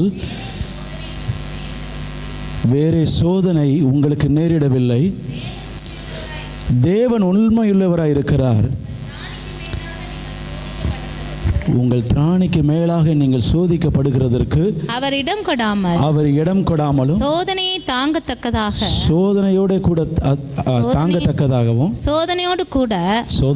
கூட அதற்கு தப்பிக்கொள்ளும்படியான போக்கையும் உண்டாக்குவார். நம்முடைய வாழ்க்கையில் ஒவ்வொரு நாளும் நம்ம அநேக சோதனைக்கு நேர் நடத்தப்படுகிற ஒரு சில காலகட்டங்கள் நம்முடைய வாழ்க்கையில் இருக்கும். ஒவ்வொரு சோதனையும் நம்மளுக்கு எல்லாருடைய வாழ்க்கையிலும் ஒரே போல் இருக்காது. வித்தியாசமான சோதனைகளாய் அது இருக்கும். நம்ம வாழ்க்கையில் ஒரு மனுஷனுக்கு வேலையில் பிரச்சனை வருதுன்னா, இன்னொரு மனுஷனுக்கு வேலையில் பீஸ்ஃபுல்லாக இருக்குன்னா, ஃபேமிலியில் ஏதாவது ஒரு பிரச்சனை இருக்கலாம். மாறி மாறி ஏதோ ஒரு சேலஞ்சஸ் அவங்களுடைய வாழ்க்கையில் இருக்கும். அந்த சோதனையை நாம் அதிலிருந்து வெளியே வர முடியும் என்று சொல்லி நம்ம பார்க்க போகிறோம். இன்னொன்று, சோதனையை கொடுக்கிறது யார் என்பதை குறித்தும் நம்ம பார்க்க போகிறோம். முதல்ல இந்த சோதனையை நம்ம மேற்கொள்ள வேண்டும் என்று சொன்னால் 4 காரியம் நமக்கு இருக்கணும். ஒரு கிறிஸ்தவ பிள்ளைக்கு அந்த சோதனையை மேற்கொள்வதற்கு 4 காரியங்கள் நம்மிடத்தில் இருக்க வேண்டும். விசுவாசம், பரிசுத்தம், கர்த்தருடைய வார்த்தை, பரிசுத்த ஆவியானவருடைய நிரப்புதல், நடத்துதல் நமக்கு இருக்கணும். அடுத்து, சோதனையை கொடுக்கிறது யாருன்னு கேட்டால் 3 வகையிலே நமக்கு சோதனை வருகிறது. வேதத்தின் அடிப்படையில் கர்த்தர் ஒரு சில சமயம் சோதிக்கிறார். அந்த சோதனையானது தீங்குக்காக அல்ல, அது நமக்கு நன்மை உண்டாகத்தக்கதாக ஆண்டவர் சோதிக்கிறவராக இருக்கிறார். 2வது, பிசாசு கொடுக்கிற சோதனை. அந்த சோதனையிலே அழிவு இருக்கும். ஆனால் ஆண்டவர் அழிவை கொடுக்காமல் காக்கிற தேவனாக இருக்கிறபடினாலே ஆண்டவர் கொடுக்கிற அந்த சோதனையில் அழிவு இருக்காது. இன்னொன்று, பிசாசு கொடுக்கிற சோதனையில் நம்மளுடைய வாழ்க்கையில் நிறைய பரிசுத்த குலைச்சலாக இருக்கலாம், இல்லை தேவையில்லாத காரியங்களாக இருக்கலாம், உலக பிரகாரமாக வாழ்கிற ஒரு வாழ்க்கையாக இருக்கலாம். அந்த மாதிரி டைவர்ஷன்ஸ் இருக்கும். ஆனால் ஆண்டவர் அப்படி சோதிக்கிறவர் அல்ல. 3வது, நம்ம மாம்சத்தின்படி சிந்தித்து நாம் அதற்குள்ளாய் போவது. இந்த 3 வகையில் நம்முடைய வாழ்க்கையில் சோதனை காலத்துக்குள்ளே நம்ம கடந்து போகிறவர்களாய் நாம் இருக்கிறோம். ஆனால் இன்றைக்கி நம்ம வாசித்த வார்த்தையை நம்ம பார்க்கும்போது, மனுஷருக்கு நேடுகிற சோதனையே இல்லாமல் வேறே சோதனை உங்களுக்கு நேரிடவில்லை. நம்மளுடைய திராணிக்கு மேலேயும் அவர் சோதிப்பவர் இல்லைன்னு சொல்லி வசனம் சொல்லுது. நான் பார்த்தீங்கன்னா ஒரு சின்ன ஒரு ஃபோட்டோ ஒன்று நான் பார்த்தேன். அதில் பார்த்தீங்கன்னா ஒரு மாட்டு வண்டி இருக்குது. அந்த மாடு போய்கிட்டு இருக்குது. அந்த மாட்டுக்கு வண்டியில் பின் பக்கத்தில் பார்த்தீங்கன்னாக்க அந்த திங்ஸ் எல்லாம் எடுத்து மூட்டையெல்லாம் அடுக்கி வச்சுருக்கிறாங்க. இந்த மாடுனால் இழுக்க முடியாது அப்படின்ற அளவுக்கு மூட்டை இருக்குது. அதனால் அதுக்கு மேலே நகல முடியாதுன்ற ஒரு சுச்சுவேஷனில் அந்த மாடு இருக்கிறதாக அந்த பிக்சர் போட்டிருக்குது. அப்போ இந்த மாட்டுக்கு அதனுடைய திராணி எவ்வளவு உண்டோ அதை காட்டிலும் அதிகமான பளுவை ஒரு மனிதன் பிளான் பண்ணி வச்சுறான். ஒரு மனுஷனானவன் அதன் மீது வைக்கிறான். ஆனால் நம்முடைய கர்த்தரோ நம்முடைய திராணிக்கு மேலே சோதிக்கிறவர் அல்ல என்று வேதம் சொல்லுகிறது. அதிலிருந்து தப்பிக்கொள்வதற்கு ஆண்டவர் வழி வைத்திருக்கிறார் என்று சொல்லி வேதம் சொல்லுகிறது. இன்னொரு ஃபோட்டோவை பார்த்தேன். அந்த ஃபோட்டோவில் பார்த்தோம்னாக்க அது கரும்பு அதெல்லாம் அடுக்கி இருந்தது. அந்த சீசனில் அடிக்கிறதுக்கு ஒரு டிராக்டரில் போயிட்டுருக்குறாங்க. அந்த டிராக்டர் பார்த்திங்கன்னா கொஞ்சம் நேரத்தில் அது ஏற முடியாமல் கீழே விழுந்துருச்சு. அந்த டிராக்டரில் இருக்கிற எல்லா கரும்பும் கீழே விழுந்துருச்சு. ஆனால் அந்த டிராக்டர் அது முன்னாடி உள்ள அந்த டயர் மேலே தூக்கிக்கிட்டு நிற்கிது. என்னன்னு சொன்னால் அதனுடைய கெப்பாசிட்டிக்கு மேலே லோடு பண்ணியிருக்கிறதுனால அந்த டிராக்டர்னால் அதை மேனேஜ் பண்ணி கொண்டு போக முடியலை. மனுஷனால் அதை திருப்பி எவ்வளோதான் ட்ரை பண்ணி கொண்டு போகணும்னு முயற்சி பண்ணினாலும் அது கடைசியில் ஒரு ஆக்சிடெண்ட்டை மீட் பண்ணி அது ஒரு பெரிய ஒரு ஆபத்தை கொடுத்தது. ஆனால் நம்முடைய ஆண்டவர் நம்முடைய வாழ்க்கையில் இருக்கிற சோதனைகளின் மத்தியிலும் நம்மோடு கூட இருந்து நம்மை காத்து நம்மை வழி நடத்தி அந்த போகிற வழிகளிலே அந்த பிரச்சனைகளை மாற்றி விடும்படியாக நம்மளுக்கு போக்கையும் ஆண்டவர் வைத்திருக்கிறார் என்று சொல்லி வேதம் சொல்லுகிறது. அப்போ நம்முடைய வாழ்க்கையில் இருக்கிற பாடுகள், பிரச்சனைகள், போராட்டங்களை நம்ம பார்க்கும் பொழுது, சோதனைகளை பார்க்கும் பொழுது இது நம்முடைய திராணிக்கு மேலானவை அல்ல. நம்ம மனுஷன்தான் கொடுக்கறது பிரச்சனை பெருசாக கொடுத்துறோம். ஆமாம், எது எப்படி எவ்வளோ தூரம் கெப்பாசிட்டி வைக்கணும் நம்ம ரூலை ஃபாலோ பண்ணுறது கிடையாது. நம்ம ஊரில் இவ்வளோ தான் லோடு ஏற்றணும்னா அதை விட டபுளாக ட்ரிபிளாக தான் ஏற்றுவாங்க. அதால் இழுக்க முடியலை, அந்த பாரத்தை இழுக்க முடியலை. ஆனால் நம்முடைய ஆண்டவர் நம்முடைய திராணியை அறிந்திருக்கிறார். நம்முடைய கெப்பாசிட்டி என்னன்றதை ஆண்டவர் தெரிந்து வைத்து அதற்குள்ளாக நமக்கு சோதனைகளை கொடுத்து அந்த சோதனையின் வழியிலிருந்து தப்பி சென்று நீங்கள் அவருடைய நாமத்தை மகிமைப்படுத்தும்படியான காரியத்தை ஆண்டவர் நம்முடைய வாழ்க்கையில் வைத்திருக்கிறார். சங்கீதம் 11வது அதிகாரத்தில் 4-5 வசனங்களை நம்ம வாசிப்போம். யாருக்கெல்லாம் சோதனை வருது? சங்கீதம் 11:4-5. கர்த்தர் தம்முடைய பரிசுத்த ஆலயத்தில் இருக்கிறார். கர்த்தருடைய சிங்காசனம் பரலோகத்தில் இருக்கிறது. அவருடைய கண்கள் மனுபுத்திரரை பார்க்கிறது. அவருடைய இமைகள் அவர்களை சோதித்து அறிகிறது. கர்த்தர் நீதிமானை சோதித்து அறிகிறார். துன்மார்க்கனையும் கொடுமையில் பிரியமுள்ளவனையும் அவருடைய உள்ளம் வெறுக்கிறது. கர்த்தர் நீதிமானை சோதித்து அறிகிறார். அவருடைய சிங்காசனம் பரலோகத்தில் இருந்தாலும், அவர் பரலோகத்தில் இருந்தாலும் அவருடைய கண் நம் மீது நோக்கமாக இருக்கிறது. நம்ம என்னெல்லாம் பண்ணுறோம், எதெல்லாம் செய்கிறோம், நம்மளுடைய கஷ்டங்கள் அவருக்கு தெரியுமா? நம்ம நிறைய நேரத்தில் கஷ்டம் வரும்போது, சோதிக்கப்படும் பொழுது ஆண்டவர்லாம் இருக்கிறாரா, அவருக்கு கண் இருக்குதா, காது இருக்குதா, மூக்கு இருக்குதான்னு நம்ம நிறையா கேட்க ஆரம்பிச்சிடறோம். ஆனால் ஆண்டவர் நம்மை கண்ணோக்கி பார்க்குறவராக இருக்கிறாரு. ஆண்டவருடைய வசனம் சொல்லுது, கர்த்தர் நீதிமானை சோதி தருகிறார் என்று சொல்லி வேதத்தில் சொல்லப்பட்டிருக்கிறது. அப்போ ஆதியாகமத்தின் புஸ்தகத்தில் 15வது அதிகாரத்தில் 6வது வசனத்தை நம்ம வாசித்தோன்னா, ஆபிரகாமை குறித்து ஆண்டவருடைய வசனம் சொல்ல, அவன் கர்த்தரை விசுவாசித்தான், அதை அவர் அவனுக்கு நீதியாக எண்ணினார் என்று சொல்லி வசனத்தில் சொல்லப்பட்டிருக்கிறது. அப்போ நீதியுள்ள மனுஷனை அவர் சோதிக்கிறார். அப்போ ஆபிரகாமுக்கு என்ன அப்படி சோதனை ஆண்டவர் கொண்டு வந்தார் அப்படின்னு சொல்லி பார்க்கும் பொழுது, ஆதியாகமத்தின் புஸ்தகத்தில் 22வது அதிகாரத்தை நம்ம எடுத்து வைத்துக்கொள்வோம். ஒரு கதையை போல் நான் சொல்லி முடிச்சிடுறேன். ஆதியாகமத்தின் புஸ்தகத்தில் 22வது அதிகாரத்தில் 1வது வசனத்திலிருந்து பார்த்தோன்னா, ஆபிரகாமை கர்த்தர் சோதிக்க முடியாது. அந்த 1வது வசனத்தை நம்ம வாசிப்போம். காரியங்கள் நடந்த பின்பு தேவன் ஆபிரகாமை சோதித்தார். எப்படியெனில், அவர் அவனை நோக்கி, ஆபிரகாமே என்றார். அவன், இதோ அடியேன் என்றான். அப்பொழுது அவர், உன் புத்திரனும் உன் ஏக சுதனும் உன் நேசகுமாரனும் ஆகிய ஈசாக்கை நீ இப்பொழுது அழைத்து கொண்டு மோரியா தேசத்துக்கு போய் அங்கே நான் உனக்கு குறிக்கும் மலைகள் ஒன்றின் மேல் அவனை தகன பலியாக பலியிடு என்றார். ஓகே, போதும். இப்போ ஆண்டவர் சொல்கிறாரு, ஆபிரகாமை கூப்பிட்டு அவனை சோதிக்க முடியாது. என்ன சொல்கிறாரு? உன்னுடைய ஒரே குமாரனை நீ எனக்காக பலியிடணும்னு சொல்கிறார். அந்த குமாரனை ஆண்டவர் எப்படி கொடுத்தாரு நம்ம எல்லாருக்குமே தெரியும். அவன் 100 வயசாக இருக்கிற வரைக்கும் குழந்தை இல்லை. அவனுடைய சரீரம் செத்து போச்சு, சாராளுடைய கர்ப்பம் செத்து போச்சுன்னு வசனம் சொல்லுது. ஆனால் ரோமர் 4 பார்த்தீங்கன்னா, அதை அவன் எண்ணாதிருந்தான் என்று சொல்லி வசனம் வரும். சரியா? அந்த இடத்துல பார்த்தீங்கன்னா, அவனுடைய சரீரம் செத்து போயிற்று என்றும் அவன் சாராளுடைய கர்ப்பம் செத்து போனது என்றும் அவன் எண்ணாதிருந்தான் அப்படின்னு சொல்லி அந்த வசனம் முடியும். அப்படின்னா ஆபிரகாமுக்கு ஒரு பழக்கம் இருக்குது, எது செத்து போச்சோ அதை பார்க்குற பழக்கமே அவனுக்கு கிடையாது. அவனுடைய வாழ்க்கையில் அவன் எதை உயிர்ப்பிக்க யாரால முடியும் என்பதை மாத்திரம் அறிந்த ஆபிரகாம், ஆண்டவர் எப்படி இருப்பார்னு கூட தெரியாது.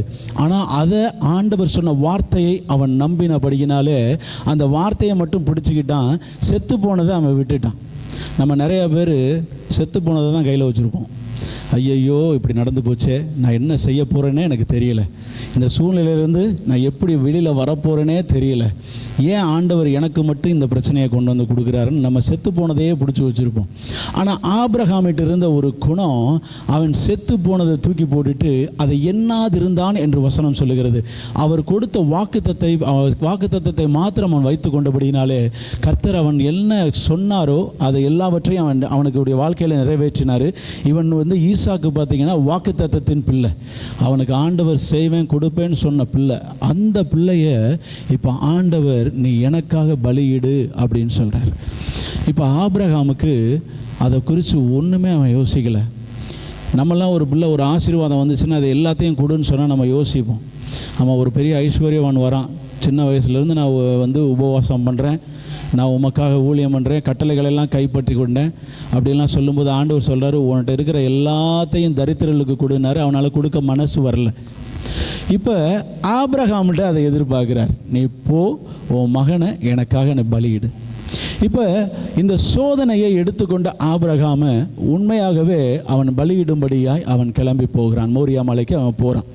அங்கே போகும் பொழுது பிள்ளையும் கேட்குறான், எங்கே பலின்னு கேட்குறான். எல்லாம் ஆண்டவர் பர்வதத்தில் பார்த்து கொள்ளப்படும், அவர் பார்த்துக்குவாருன்னு சொல்லி கூட்டிகிட்டு போகிறான்.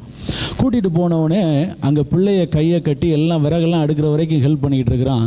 இவனை தூக்கி அங்கே மேலே வைக்கும்போது கூட அவன் ஒன்றுமே சொல்லலை. ஈசாக்கு ரொம்ப குட்டி பையன் கிடையாது. ஈசாக்குக்கு நல்ல விவரம் தெரிகிற ஓரளவு உள்ள வயசில் தான் இருந்தான் அவன். அப்போ அவனுடைய கைகளை கட்டி அவன் அந்த பலியிடுவதற்கு அந்த கத்தியை உயர்த்தும் பொழுது, பிள்ளையாண்டான் மேல் கை போடாதே அப்படின்னு சொல்லி ஆண்டவர் சொன்னார். வேதத்தில் சொல்லப்பட்டிருக்குது, அவன் மரித்தாலும் அவனை உயிரோடு கொடுக்க ஆண்டவரால் கூடும், மீண்டுமா அவனுக்கு கொடுக்கக்கூடும் சொல்லி அவன் விசுவாசித்தான் என்று சொல்லி வசனத்தில் சொல்லப்பட்டிருக்கிறது. அப்போ ஆண்டவர் மேலே அவனுக்கு அசைக்க முடியாத ஒரு விசுவாசத்தை ஆண்டவர் பார்த்து கொண்டிருக்கிறார். ஏன் ஆபிரகாம் 25 வருஷமாக வந்து கூடவே போயிட்டு இருக்கிறார் ஆண்டவர். எங்கெல்லாம் போகிறானோ அவனுக்கு இஸ்மவேலை கொடுக்குறாரு, அப்பவும் ஒன்றும் இல்லை. ஆனால் ஈசாக்கு கொடுத்த பிறகு ஆண்டவர் சொல்கிறாரு, அவனை எனக்கு பலியாக கொடுன்னு சொல்லி. நம்முடைய ஆண்டவர் மனுஷனை பலியாக கேட்குற ஆண்டவரே கிடையாது. அல்லேலூயா. நம்முடைய இரத்த பலியை ஆண்டவர் விரும்புகிற ஆண்டவர் அல்ல. நம்மளை போய் உன் உடம்பை கீரிக்க, உன் ரத்தத்தை கொடு, உன் உயிரை கொடு அப்படின்னு சொல்லி வீம்பா கேட்குற ஆண்டவரை நீங்களும் நானும் ஆராதிக்கல. அதற்கு மாறாய் உங்கள் மீது அன்பு செலுத்துகிற ஆண்டவரை நாம் ஆராதிக்கிறோம். அல்லேலூயா. நம்ம வாழ்க்கையில் எதையவே கிடைக்காம 25 வருஷமாக காத்திருந்து, எத்தனையோ வருஷங்கள் தவம் இருந்து பெத்த பிள்ளை. ஆனால் ஆண்டவர் சொல்லும்போது அதுக்கு ஒன்றுமே அவன் பதில் சொல்லலை. அவன் கீழ்ப்படிந்து அதை விசுவாசித்து, ஆண்டவர் எனக்கு இந்த பிள்ளையை மீண்டுமாய் கொடுக்க முடியும் என்று சொல்லி அவன் விசுவாசித்து பலியிடுவதற்காக சென்றான். ஆனால் அங்கே ஈசாக்கு மேலே கை போட விடலை. ஈசாக்கை எடுத்து வைக்கும் பொழுது அந்த இடத்துல ஒரு ஆடு சிக்கி கொண்டு இருந்தது. அதை எடுத்து அந்த இடத்துல பலியிட்டு கொடுத்தாங்க. ஹல்லேலூயா. நம்முடைய வாழ்க்கையில் விசுவாசம் அசைக்க முடியாததாக இருக்கணும். விசுவாசம்னு சொன்னாலே நம்ம ஆபிரகாமை தான் சொல்லுவோம். ஆபிரகாமை போல ஒரு ரோல் மாடல் நம்ம பார்க்கவே முடியவே முடியாது. அப்போ அவ்வளோ உயர்ந்த ஒரு விசுவாசத்தை பார்த்து ஆபிரகாமை கர்த்தர் சோதித்த பிறகு அவனை ஆசீர்வதித்து அவன் ஆண்டவர் வழி நடத்தினார்னு சொல்லி நம்ம பார்க்குறோம். அப்போ நம்முடைய ஆண்டவரை பற்றி தான் ஒரு அறிவு நமக்கு இருக்கணும். நம்முடைய ஆண்டவர் நம்மகிட்ட இருந்து இரத்த பலியை கேட்க மாட்டார் அப்படின்ற ஒரு அறிவு நமக்கு முதல்ல இருக்கணும்.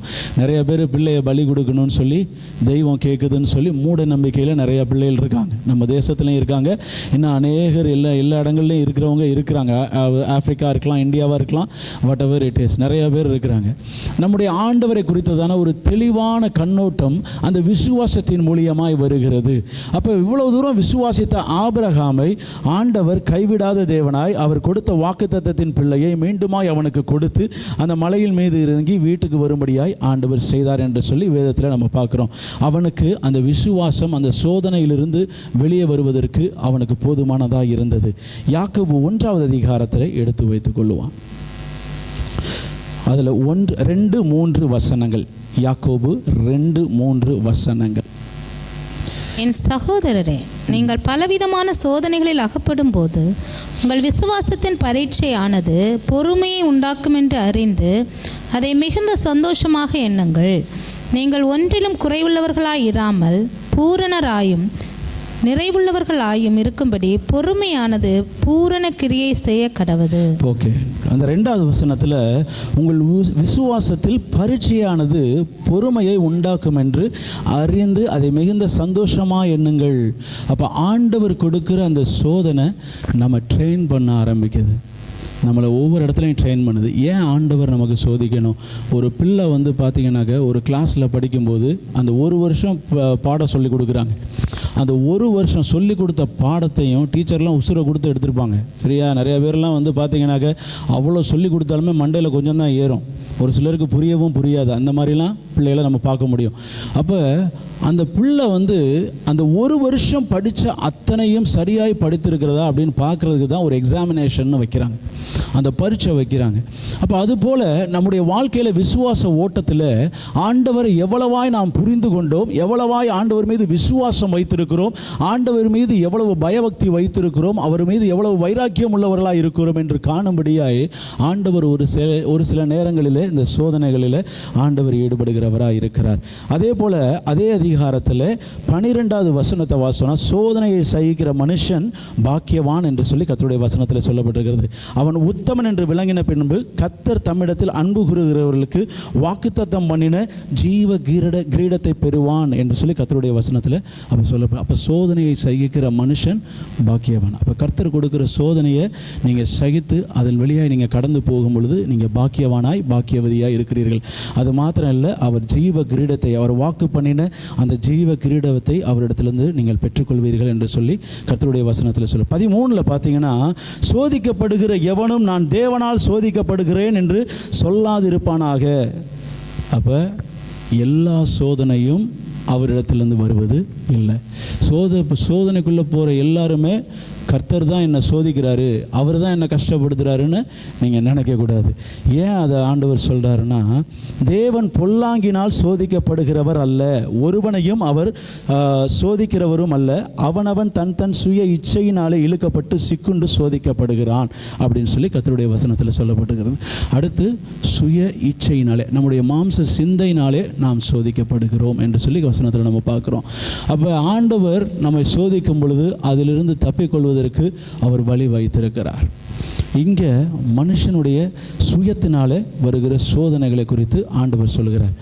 அப்போ இந்த இடத்துல சொல்லப்படுகிறதற்கு 2 பேரை நம்ம எடுக்க போகிறோம். சும்மா கதை மட்டும்தான் பார்க்க போகிறோம், மற்ற வசனங்கள் நிறையா இருக்குது, நம்ம அதை வாசிக்கணும். அதனால் ஒரு பக்கம் நம்ம யோசேப்பு எடுத்துக்குவோம், ரொம்ப டீப்பாக போக வேணாம். யோசேப்பு, இன்னொரு பக்கம் தாவீது. சின்ன ஒரு கம்பேரிஷன் மட்டும் பண்ணிவிட்டு நம்ம டக்குன்னு போயிடுவோம். தாவீதுக்கு பார்த்தீங்கன்னாக்க யுத்தம் நடந்துக்கிட்டு இருக்கு, சரியா? மாம்ச சிந்தை மரணம்னு சொல்லி ஆண்டவருடைய வசனம் சொல்லுது. தேசத்தில் யுத்தம் போகும் பொழுது இவன் போய் மேலே அவன் மாடியில் நிற்கிறான். அங்கே பக்கத்து வீட்டில் குளிக்கிற ஒரு ஸ்திரீயை பார்க்குறான். அவனுக்குள்ள இச்சை உண்டாகிறது என்று சொல்லி வேதத்தில் பார்க்குறோம். பழைய ஏற்பாட்டின் காலத்திலையும் சட்டங்கள் ஆண் பெண் என்று வேறுபடுத்தப்படவில்லை. நல்லா புரிஞ்சுக்கங்க.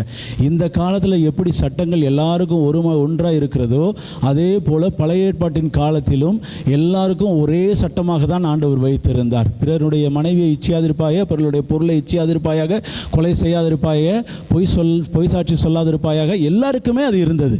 அப்போ ஒரு பெண்ணாக இருந்தாலும் ஒரு தவறு, ஒரு பாவம் நடக்கும் பொழுது அதை தடுப்பதற்கு அவளுக்கு அதிகாரம் இருந்தது.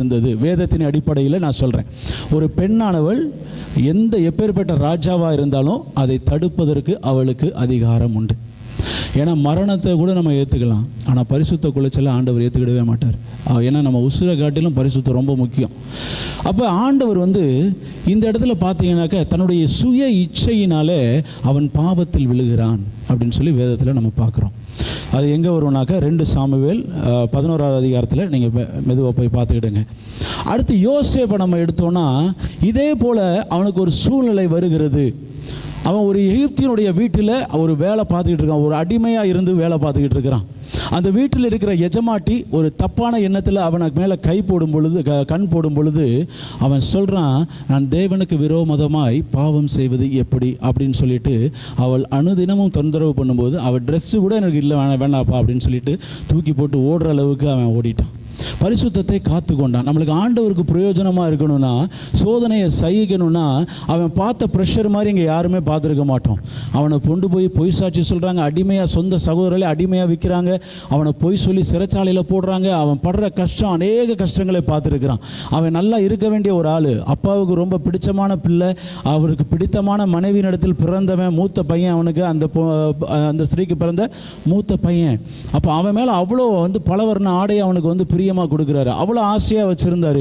ஆனால் இந்த கஷ்டத்துக்குள்ளே அவன் போக வேண்டியதில்லை. ஆனால் இந்த கஷ்டத்தை எல்லாத்தையும் சகித்து கொள்ளும்படி அவனுக்கு ஆண்டவர் கிருபை கொடுத்தார். ஹல்லேலூயா.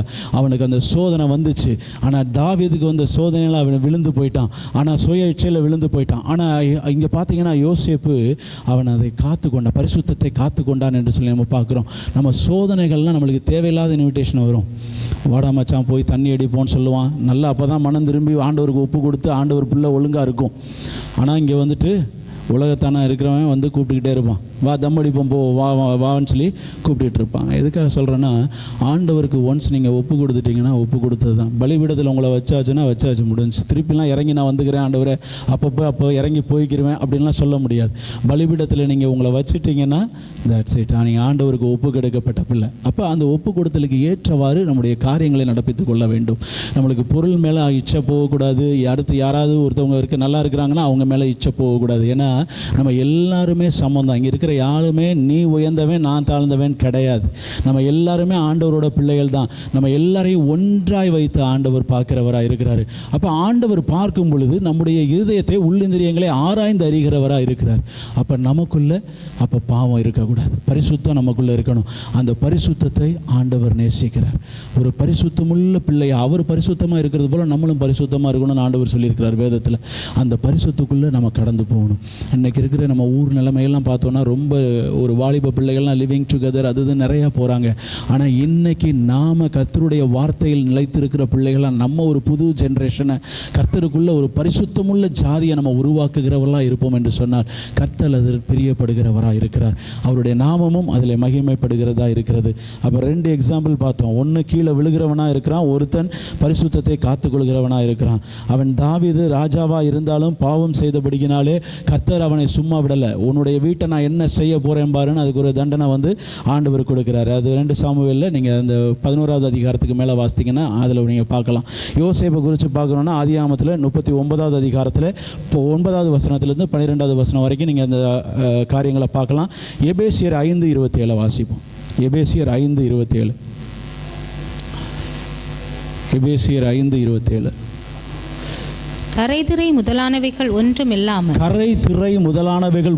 இல்லாமல் பரிசுத்தமும் பிழையற்றதுமான மகிமையுள்ள சபையாக அதை தமக்கு முன் நிறுத்திக் கொள்வதற்கும் தம்மை தாமே அதற்காக ஒப்பு கொடுத்தார். ஆண்டவர் தம்மை அதற்காக ஒப்பு கொடுத்தார். அப்போ நீங்களும் நானும் ஆண்டவரோட பிள்ளைகளாக இருந்தோன்னா நம்ம பரிசுத்தத்தை காத்துக்கொள்ளணும். பரிசுத்தமுள்ள பிள்ளையாக நம்ம வாழணும். கடைசி வரைக்கும் பரிசுத்தத்தை மாத்திரம் நம்ம விட்டே கொடுத்துடக்கூடாது. ஆமாம், நம்மளுடைய கல்ச்சர் ஒருவனுக்கு ஒருத்தின்றது வேதத்தின் அடிப்படையில் வந்த கல்ச்சர். அது எந்த இடத்துலையும் நம்ம மாற்றிடவே கூடாது. நம்ம இருதயத்தில் கூட பாவம் செய்யக்கூடாதுன்னு வசனம் சொல்லுது. ஒரு ஸ்திரீயை இச்சையோடு பார்க்குற எவனும் இருதயத்தில் விபச்சாரம் செய்தாயிற்று. இது பெண்ணுக்கும் அடங்கும். அப்போ ஆண்டவருடைய சமூகத்தில் நம்ம பரிசுத்தத்தை நாம் காத்துக்கொள்ள வேண்டும். உலகத்தில் வாழ்கிற வாழ்க்கையில் கடைசி மட்டிலும் நம்ம வாலிபர்களாக இருக்கலாம், பெரிய ஆட்களாக இருக்கலாம், நம்ம பரிசுத்தத்தை காத்துக்கொள்வதனாலே நாம் சோதனையை சகிக்க முடியும். அதன் முடிவு அவர் எப்படி ஜீவ கிரீடத்தை விசுவாசிக்கிறவனுக்கு கொடுக்கிறாரோ, அந்த சோதனையை சகிக்கிறவனுக்கு கொடுக்கிறாரோ, இதே போல் ஆண்டவர் யோசேப்பை அந்த தேசத்தில் ராஜாவுக்கு அடுத்த ஸ்தானத்தில் ஆண்டவர் உயர்த்தி வைத்தார் என்று சொல்லி வேதம் சொல்லுகிறது. அப்போ நம்ம அதை சகிக்கும் பொழுது, அந்த பரிசுத்தத்தை காத்துக்கொள்ளும் பொழுது ஆண்டவர் நம்மை உயர்த்துகிறவராக இருக்கிறார். 1 கொரிந்தியர் 11வது அதிகாரம் 23-32 வரைக்கும் நீங்கள் வீட்டில் போய் வாசிங்க. அப்போ இதில் மட்டும் ஒரே ஒரு வார்த்தையை மாத்திரம் நான் சொல்லிடுறேன். எந்த மனுஷனும் தன்னைத்தானே சோதித்தறிந்து, நம்ம கம்யூனியன் கொடுக்கும் பொழுது இதை நம்ம அடிக்கடி வாசிக்கிறோம். அப்போ நம்மை நாம் சோதித்தறிகிற ஒரு தருணத்துக்குள்ளே நம்ம எப்பவும் போகணும். நம்ம யாருக்கு விரோதமாக பாவம் பண்ணியிருக்கோமா, கர்த்தருக்கு விரோதமாக நம்ம பாவம் பண்ணியிருக்கிறோமா, தேவ தூஷணம் நம்ம சொல்லியிருக்கோமா, இதெல்லாம் ஆண்டவரா, இவரெல்லாம் கர்த்தரா, எனக்கு என்ன செய்தாருன்னு நம்ம ஆண்டவரை இகழ்ந்து பேசியிருக்கிறோமா, தூஷணம் பண்ணியிருக்கோமா, இதெல்லாம் நம்ம ஆராய்ந்து பார்க்கணும். பரிசுத்த பந்தின்றது நமக்கு விலையேற பெற்றது. அவருடைய சரீரத்தையும் அவர் இரத்தத்தையும் நாம் உண்ணுகிறோம்ன்றதை புரிந்து கொண்டு, நமக்காக அவர் அடிக்கப்பட்டார் அப்படின்றத புரிந்து கொண்டு அந்த இடத்துக்கு நம்ம வர்றோம். ஆனால் நம்ம ஒவ்வொரு நாளுமே ஒவ்வொரு செகண்டுமே நாம் நம்மை சோதித்தறிகிற ஒரு பரீட்சைக்கு நேராக நம்ம கொடுத்துக்கிறோம். ஏன்னா யாரையும் நம்ம வேதத்தின் அடிப்படையில் தான் நம்ம வாழணுமே தவிர இதற்கு புறம்பாக நம்ம வாழ்ந்துடக்கூடாது. யாரையும் கஷ்டப்படுத்தியோ, யாரையும் துன்பப்படுத்தியோ, இகழ்ந்தோ, இல்லை இச்சையோடு ஒரு வாழ்கிறோம்னா அது ஆண்டவருக்கு பிரியமில்லாத வாழ்க்கையாக இருக்கும். அப்போ நம்மை ஒரு சுயத்தை மேற்கொள்ளணும்னா, நம்மளுடைய மாம்ச சிந்தையை மேற்கொள்ள வேண்டும் என்று சொன்னால் நம்மை நாம் சோதித்தறிய வேண்டும். நீதிமொழிகள் 17வது அதிகாரத்தில் 3வது வசனத்தில் இப்படியா சொல்கிறது, வெள்ளியை குகையும் பொன்னை புடமும் சோதிக்கும், இதயங்களை சோதிக்கிறவரோ கர்த்தர் என்று சொல்லி வேதத்திலே சொல்லப்பட்டிருக்கிறது. அப்போ இதயத்தை கர்த்தர் சோதித்தருகிறார். உங்கள் இருதயத்துக்குள்ளே எந்த இடத்துல எந்த வார்த்தை இருக்குன்றதை கர்த்தர் அறிவார். நான் செய்கிற தப்பை யாருமே பார்க்கல, எனக்கு யாருக்குமே தெரியாது அப்படின்னு ஒரு வேளை இந்த அறையில் யாராவது இருந்தீங்கன்னா ஒன்று மாற்றிக்கங்க. கர்த்தர் எல்லாவற்றையும் அறிந்திருக்கிறார். நம்ம யாரையும் மனுஷனை பார்த்து ஓட வேண்டியதே கிடையாது. நம்ம ஆண்டவரை பார்த்து மட்டும்தான் நம்ம ஓடணும். அப்போ நமக்குள்ள பரிசுத்தமாக நம்ம பரிசுத்தத்தை காத்துக்கொள்ள வேண்டும் என்பது மிகவும் முக்கியமானதாக இருக்கிறது. அப்போ நம்ம சோதித்து பார்க்கணும், நான் என்ன பாவம் பண்ணுறேன், நான் என்ன தப்பு பண்ணுறேன், கெட்ட வார்த்தை பேசுகிறேன்னா யாரும் பார்க்கலைன்றதுக்கு இல்லை, ஆண்டவர் எல்லாத்தையும் பார்த்துக்கிட்டு இருக்கிறார். ஒரு நாள் அந்த சிங்காசனத்துக்கு முன்னாடி நம்ம போய் நிற்கணும். நான் இதெல்லாம் செய்யலை அப்படின்னு போய் சொல்ல முடியாது. உங்களுக்கு முன்னாடி ஒரு ஸ்க்ரீன் ஓடும். அப்போ யாரும் பார்க்கல, யாரும் நம்மளை எதுவும் சொல்ல முடியாதுன்ற தைரியத்தில் பேசக்கூடாது. கர்த்தர் எல்லாவற்றையும் அறிந்திருக்கிறார். அவர் உங்களுடைய உள்ளிந்திரியங்களை ஆராய்ந்து அறிந்தவராக இருக்கிறார்ன்றதை நீங்கள் மறந்து போகக்கூடாது. அடுத்ததாக பிசாசினால் வருகிற சோதனைகளை நம்ம பார்த்துக்கொள்ளணும். அதுக்கு முன்னாடி ஒரே ஒரு வார்த்தை, யோபு சொன்ன வார்த்தையை மாத்திரம் நம்ம வாசித்துட்டு போயிடுவோம். யோபு 23:10-11. யோபு 23:10-11. ஆனாலும் நான் போகும் வழியை அவர் அறிவார். ஆனாலும் நான் போகும் வழியை அவர் அறிவார். அவர் என்னை சோதித்த பின் நான் பொன்னாக விளங்குவேன். என் கால்கள் அவர் அடிகளை பற்றி பிடித்தது. அவருடைய நெறியை விட்டு நான் சாயாமல் அதை கைக்கொண்டேன். ஹல்லேலூயா. யோபுவை போல கஷ்டப்பட்ட மனுஷன் யாருமே கிடையாதுங்க. அவர் சோதித்த பின் நான் பொன்னாய் விளங்குவேன். ஹல்லேலூயா. கர்த்தர் நம்மை சோதிக்கிறார் என்று சொன்னால் சோதித்த பின்னாடி ஆண்டவர் நம்ம பொன்னாக விளங்க பண்ணுவார். ஆமாம், நம்ம லைஃபே ஷைனிங் ஆயிரும். ஆமாம், நம்ம கூட இருக்கிறவங்க தப்பு பண்ணுறாங்கன்றதுக்காக நம்ம தப்பு பண்ணணுன்றது கிடையாது. நம்ம ஒழுங்காக ஆண்டவருடைய வார்த்தையின்படி வாழ்ந்தாலே போதும். அவன் தப்பு பண்ணுறான், அவன் பாவம் பண்ணுறான், அது நம்மளுக்கு தேவையே இல்லை. நீங்கள் அதெல்லாம் மனுஷனை பார்த்து ஓட்டம் ஓடவே ஓடாதீங்க. உங்களுக்கு ரோல் மாடல் கர்த்தர் மட்டும்தான். ஆமாம், சினிமாவுக்கு அடிமையாக இருக்கிறவன் என்ன சொல்லுவான்? தலைவர் வந்துட்டாருன்னு சொல்லிட்டு சினிமாக்காரனை சொல்லுவான். நம்மளுக்கு ரோல் மாடல்லாம் அவங்கெல்லாம் யாருமே கிடையாது. நம்மளுக்கு ரோல் மாடல் இயேசு கிறிஸ்து மட்டும்தான். நமக்கு அப்பா ஒரு யூத ராஜ சிங்கம். அப்போ நீங்களும் யார், நானும் யார்? சிங்க குட்டிகள், அவருடைய பிள்ளைகள். அப்போ அவருடைய வழி எதுவோ அந்த வழியில் தான் நானும் நீங்களும் நடக்கணும். அப்போ தான் நம்ம அந்த உலகத்தில் சோதனையை சகித்து நாம் ஜெயத்தை பெற்றுக்கொள்ள முடியும். அதை மாத்திரம் வைத்துக்கொள்ளுங்க. அடுத்ததாக ஆண்டவருடைய வார்த்தையில் மத்தேயு 4வது அதிகாரத்தில் 1-11 வசனங்களை பார்த்தோன்னா, பிசாசினால் சோதிக்கும்படி இயேசு கிறிஸ்து அவர் எடுத்துக்கொண்டு செல்லப்பட்டார் என்று சொல்லி கர்த்தருடைய வசனத்திலே நம்ம பார்க்குறோம். அதை எல்லாரும் நம்ம எடுத்து வைத்துக்கொள்ளும். ரொம்ப முக்கியமான ஒரு காரியம். மத்தேயுவின் புஸ்தகத்தில் 4:1-11 அப்பொழுது இயேசு பிசாசினால் அவருக்கு ஆவியானவராலே வனாந்திரத்திற்கு கொண்டு போகப்பட்டார். அவர் இரவும் பகலும் 40 நாள் உபவாசனம் பண்ணின பின்பு அவருக்கு பசி உண்டாயிற்று. அப்பொழுது சோதனைக்காரன் அவரிடத்தில் வந்து, நீர் தேவனுடைய குமாரனே ஆனால் இந்த கல்லுகள் அப்பங்களாகும்படி சொல்லும் என்றான். அவர் பிரதியுத்தரமாக, மனுஷன் அப்பத்தினால் மாத்திரமல்ல தேவனுடைய வாயிலிருந்து புறப்படுகிற ஒவ்வொரு வார்த்தையினாலும் பிழைப்பான் என்று எழுதியிருக்கிறதே என்றார்.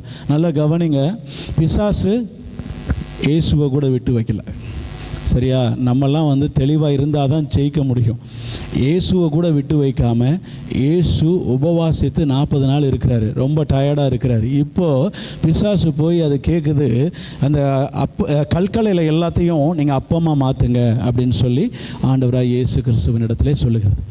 இயேசு அந்த இடத்துல எந்த காரியத்தையும் செய்ய முடியும்.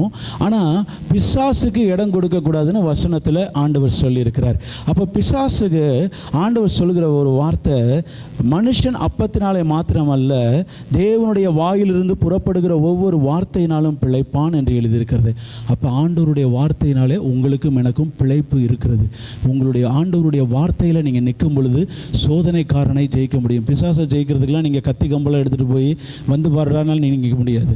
நீங்கள் ஆவிக்குரிய வாழ்க்கையில் வாழ்ந்து நீங்கள் மேலே நிற்கும் பொழுது தான், ஆவிக்குரிய வாழ்க்கையில் முன்னேறி போய் ஆண்டவருடைய துணையோடு நின்னால் தான் நீங்கள் பிசாசை ஜெயிக்க முடியும். அப்போ பிசாசை ஜெயிக்கிறதுக்கு ஆண்டவருடைய வார்த்தை மிகவும் முக்கியமாக இருக்கிறதுன்றதை நம்ம பார்த்துக்கிடணும். அப்புறம் 5வது வசனத்தில் நம்ம வாசிக்கும், பிசாசு அவரை பரிசுத்த நகரத்திற்கு கொண்டு போய் தேவாலயத்து உப்பரிகையின் மேல் அவரை நிறுத்தி, நீர் தேவனுடைய குமாரனை ஆனால் தாழ குதியும், ஏனெனில் தம்முடைய தூதர்களுக்கு உம்மை குறித்து கட்டளையிடுவார், உமது பாதம் கல்லில் இடராதபடிக்கு அவர்கள் உம்மை கைகளில் ஏந்தி கொண்டு போவார்கள் என்பதாக எழுதியிருக்கிறதே என்று சொன்னான். அதற்கு இயேசு, உன் தேவனாகிய கர்த்தரை பரீட்சை பாராதிருப்பாயாக என்று எழுதியிருக்கிறதே என்றார். நல்லா கவனிங்க. பிசாசு என்றைக்குமே வார்த்தையினால் நம்மளை மடங்கடிக்க பார்ப்பான். ரொம்ப நேக்காக சொல்லுவான். இது ஒரே ஒரு சம்பவத்தை மாத்திரம், உண்மையிலே நடந்த சம்பவத்தை நான் உங்களுக்கு உதாரணத்துக்கு சொல்லிவிட்டு நான் போயிடுறேன். எங்கள் அப்பா கொஞ்சம் ட்ரிங்க் பண்ணுவார். சரியா? அவர் மரிக்கிறதுக்கு முன்னாடி கொஞ்சம் ட்ரிங்க் பண்ணிட்டு தான் இருந்தார். அவர் ட்ரிங்க் பண்ணும்போது கொஞ்ச நாளில் அவருக்கு ஜாண்டிஸ் வந்துடுச்சு, மஞ்சக்காமாலை வந்துடுச்சு. அப்போ எத்தனையோ ஹாஸ்பிட்டல் கொண்டு போயாச்சு. டாக்டர் வைத்தியரெல்லாம் பார்த்தாச்சு, ஏதாவது நாட்டு வைத்தியம்லாம் பார்த்தாச்சு. அவங்கெல்லாம் சொல்லிட்டாங்க, அவர் பிழைக்க மாட்டார், இனிமேல் இங்கே வராதிங்கன்னு சொல்லிட்டாங்க. பிழைக்கிறதுக்கான 1% கூட கிடையாது, கொண்டு போங்கன்னு சொல்லிட்டாங்க. அப்போ எங்கள் அப்பா யாருமே காப்பாற்ற முடியாது அப்படின்ற ஒரு சூழ்நிலையில் அவர் நிறுத்தப்பட்டிருக்கிறார். அப்போ மீண்டுமா மதுரையில் இருக்கிற மிஷன்ஸ் ஹாஸ்பிட்டலில், அது ஒரு நல்ல ஒரு ஹாஸ்பிட்டல், அங்கே கூட்டு போகும்போது அவங்க என்ன பண்ணாங்கன்னா, அது முன்னாடி ஒரு மிஷினரிஸ்னால் அது ஆரம்பிக்கப்பட்டது என்று சொல்வார்கள். அங்கே நிறைய டெக்னாலஜி வந்து நிறையா இருக்கும். ஸோ அங்கே என்ன பண்ணுறாங்க, கூட்டு போய் காமிக்கும்போது அவரை காப்பாற்றி ஒரு தடவை கொடுத்துட்டாங்க. அவர் சொல்லிட்டாங்க, ஒரு சொட்டு கூட இவர் குடிக்கக்கூடாது, குடித்தாருன்னா செத்துருவாருன்ட்டாங்க. இப்போ இவர்களுக்கு புதிய நண்பர்கள் வராங்க. அவங்க பழைய நண்பர்கள்லாம் போயாச்சு, இப்போ புது நண்பர்கள் வராங்க. அந்த நண்பரில் ஒருவர் சொன்னார், குடிக்கிறதுனால தப்பு கிடையாது அப்படிங்கிறாரு. இவர் சொல்கிறாரு, நான் குடித்தேன்னா செத்துருவேன், குடிக்கக்கூடாதுன்னு டாக்டர் அட்வைஸ் பண்ணியிருக்காரு. அப்போ ரட்சிக்கப்படலை. அப்போ இவங்க கூப்பிட்டு, உங்கள் கிறிஸ்தவத்தில் தான் ஒயின் குடிக்கிறாங்கல்ல, ஒயின் குடிக்கிறதுனா அப்போ பாவம்னா அப்போ ஏன் அவங்க குடிக்கிறாங்க? பிசாசு ரொம்ப தந்திரமாக பேசும், மனுஷன் மூலியமாகவே பேசும். சரியா, நம்ம உஷாராக இருக்கணும். ஆனால் அதை யோசிக்காத என்னுடைய தகப்பனார் அவர் மீண்டுமாய் குடிக்க அடிமையானார், தன்னுடைய ஜீவனையே விட்டுட்டார். அவர் சாகிறதுக்கு முன்னாடி தான் இயேசு கிறிஸ்துவை அவருடைய சொந்த இரட்சகராக அவர் ஏற்றுக்கொண்டார். இதை எதுக்காக நான் சொல்கிறேன்னா, நம்முடைய வாழ்க்கையில் ரொம்ப ட்ரிக்காக பேசுகிற ஆட்களெல்லாம் நம்ம பார்ப்போம்.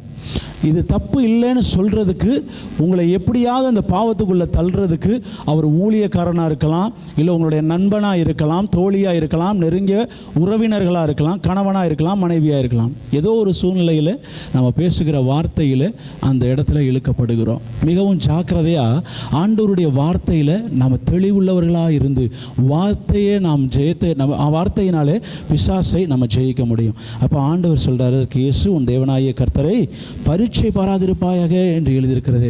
அப்போ வசனம் தெரிஞ்சாதான் பிசாசை நீங்கள் ஜெயிக்க முடியும். வார்த்தை தெரிஞ்சாதான் பிசாசு கொண்டு வர சோதனையிலிருந்து உங்களுக்கு விடுதலை இருக்கும். அதை நீங்கள் மறந்து போகக்கூடாது. இன்றைக்கி இருக்கிற சூழ்நிலைகளில் நம்மளுக்கு ஆண்டவருடைய வார்த்தை தான் நம்மை போஷிக்கிறதாயும், நம்ம பலப்படுத்துகிறதாயும், நம்மை நடத்துகிறதாயும் இருக்கிறது. அடுத்த வசனத்தில் மறுபடியும் பிசாசு அவரை மிகவும் உயர்ந்த மலையின் மேல் கொண்டு போய் உலகத்தின் சகல ராஜ்யங்களையும் அவர்களின் மகிமையையும் அவருக்கு காண்பித்து, நீர் சாஷ்டாங்கமாய் விழுந்து என்னை பணிந்து கொண்டால் இவைகளை எல்லாம் உமக்கு தருவேன் என்று சொன்னான். அப்பொழுது இயேசு, அப்பாலே போ சாத்தானே, உன் தேவனாகிய கர்த்தரை பணிந்து கொண்டு அவர் ஒருவருக்கே ஆராதனை செய்வாயாக என்று எழுதியிருக்கிறதே என்றார். அப்பொழுது பிசாசானவன் அவரை விட்டு விலகி போனான். உடனே தேவதூதர்கள் வந்து அவருக்கு பணிவிடை செய்தார்கள் என்று சொல்லி வேதம் சொல்லுது. அப்போ இயேசு கிறிஸ்து வந்து அவர் தான் ஜீவனுள்ள தேவனுடைய ஒரே பேரான குமாரன். அப்போ அவருக்கே பிசாசு வந்து விடலைன்னு சொன்னால், நம்ம ஒரு சாதாரணமான மனித ஒரு ரூபத்தில் நம்ம இருக்கோம். நம்ம ஆண்டவருடைய வார்த்தையில் தெளிவில்லாதவர்களாக இருப்போம் என்று சொன்னால், நாம் மனுஷன் கொடுக்குற ஆலோசனையில் நம்ம விழுந்து போயிடுவோம். அப்போ நம்ம தெளிவுள்ளவர்களாக இருக்கணும்னா வசனம் வந்து நமக்கு தெரிஞ்சிருக்கணும். பிசாசை ஜெயிப்பதற்கு உங்களுக்கு கத்தி எடுத்துகிட்டு போய் டே வாடா நான் பார்த்துக்கிறேன்லாம் சொல்ல முடியாது. ஈஸியாக தட்டி உங்களை கீழே தள்ளிட்டு போயிடுவான். நீங்கள் வசனம் தெரிஞ்சால் தான் பிசாசை ஜெயிக்க முடியும். இயேசு எப்படி ஜெயித்தார் என்பதை நம்ம பார்த்தோம். வசனத்தின் மூலியமாய் பிசாசை ஜெயித்தார் என்று சொல்லி நமக்கு வேதத்தில் நம்ம பார்க்குறோம். 1 கொரிந்தியர் 3வது அதிகாரத்தில் 8வது வசனம் சொல்லுது, பாவம் செய்கிறவன் பிசாசினால் உண்டாயிருக்கிறான் என்று சொல்லி வசனம் சொல்லுது.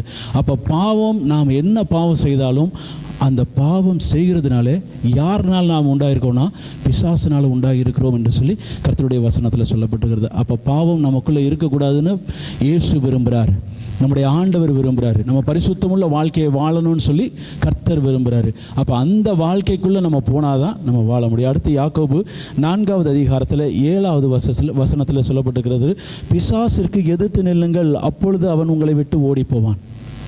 அப்போ பிசாசுக்கு நீங்கள் வந்து எதிர்த்து நிற்க வேண்டும். எபேசியர் 4:27 சொல்லுது, பிசாசிற்கு இடம் கொடாதிருங்கள் என்று சொல்லி வசனம் சொல்லுது. அப்போ பிசாசுக்கு நம்ம இடம் கொடுக்கறதும் கொடுக்காததும் யாரோட கையில் இருக்குது? நம்ம கையில் தான் இருக்குது.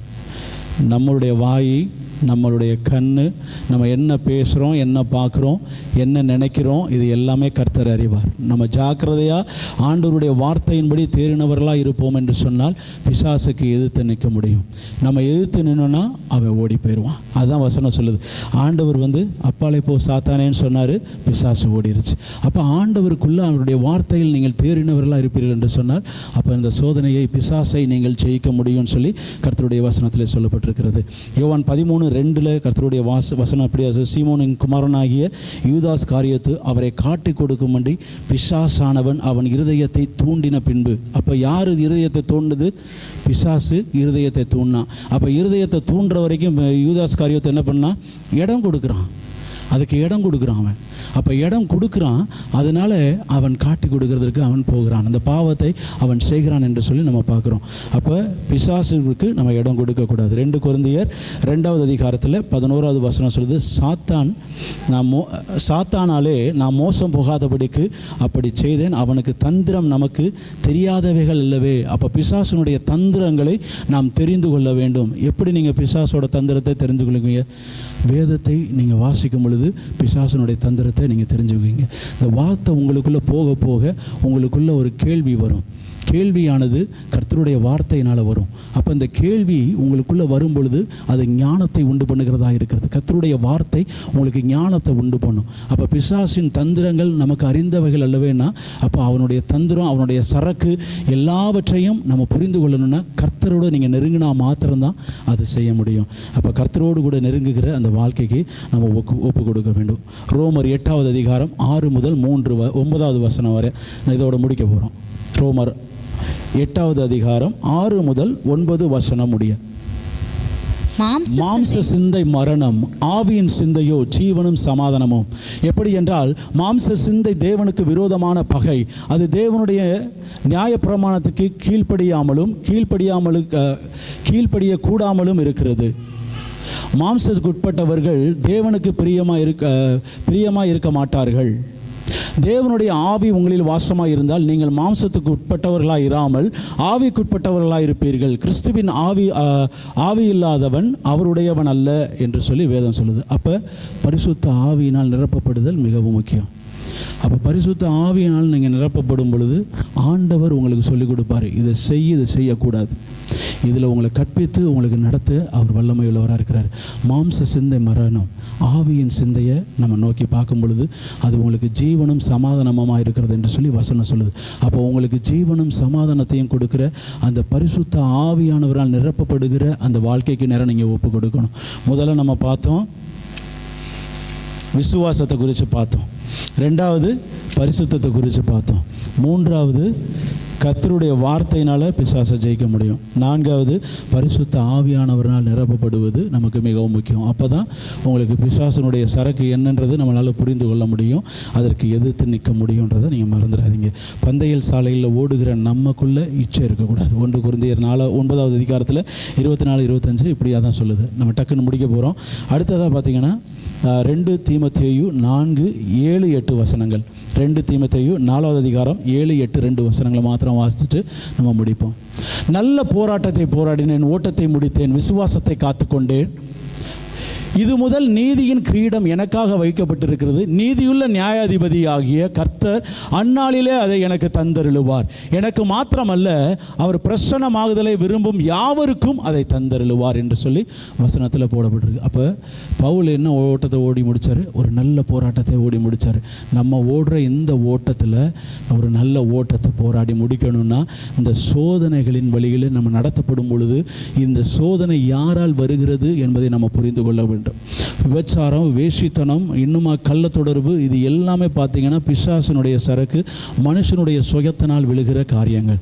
அப்போ உலக பிரகாரமான காரியங்களை நீங்கள் தூக்கி ஓரமாக தூக்கி போடணும்னு சொன்னால் அப்போ உங்களுக்கு என்ன வேணும்? கர்த்தர் மீது இருக்கிற விசுவாசம் வேணும். அந்த விசுவாசம் உங்களுக்கு எல்லா காரியத்தையும் ஆசீர்வாதத்தை கொடுக்கும். சோதனை வந்தாலும் அது கர்த்தருடைய சோதனையாக இருக்கும், அதில் அழிவு இருக்காது, உங்களுக்கு ஆசீர்வாதத்தை கர்த்தர் கொடுப்பார். 2வது நம்ம பார்த்தோம் ஆண்டவருடைய வார்த்தையிலிருந்து அவருக்கு பரிசுத்தத்தை குறித்து நம்ம பார்த்தோம். அவன் பரிசுத்தமாக இருக்கும் பொழுது ஆண்டவர் நல்ல ஸ்தானத்தை நமக்கு கொடுக்கிறவராக இருக்கிறார். அதுக்கு அடுத்ததாக கர்த்தருடைய வார்த்தையினாலே பிசாசை நம்ம ஜெயிக்கிறவர்களாக இருக்கும்.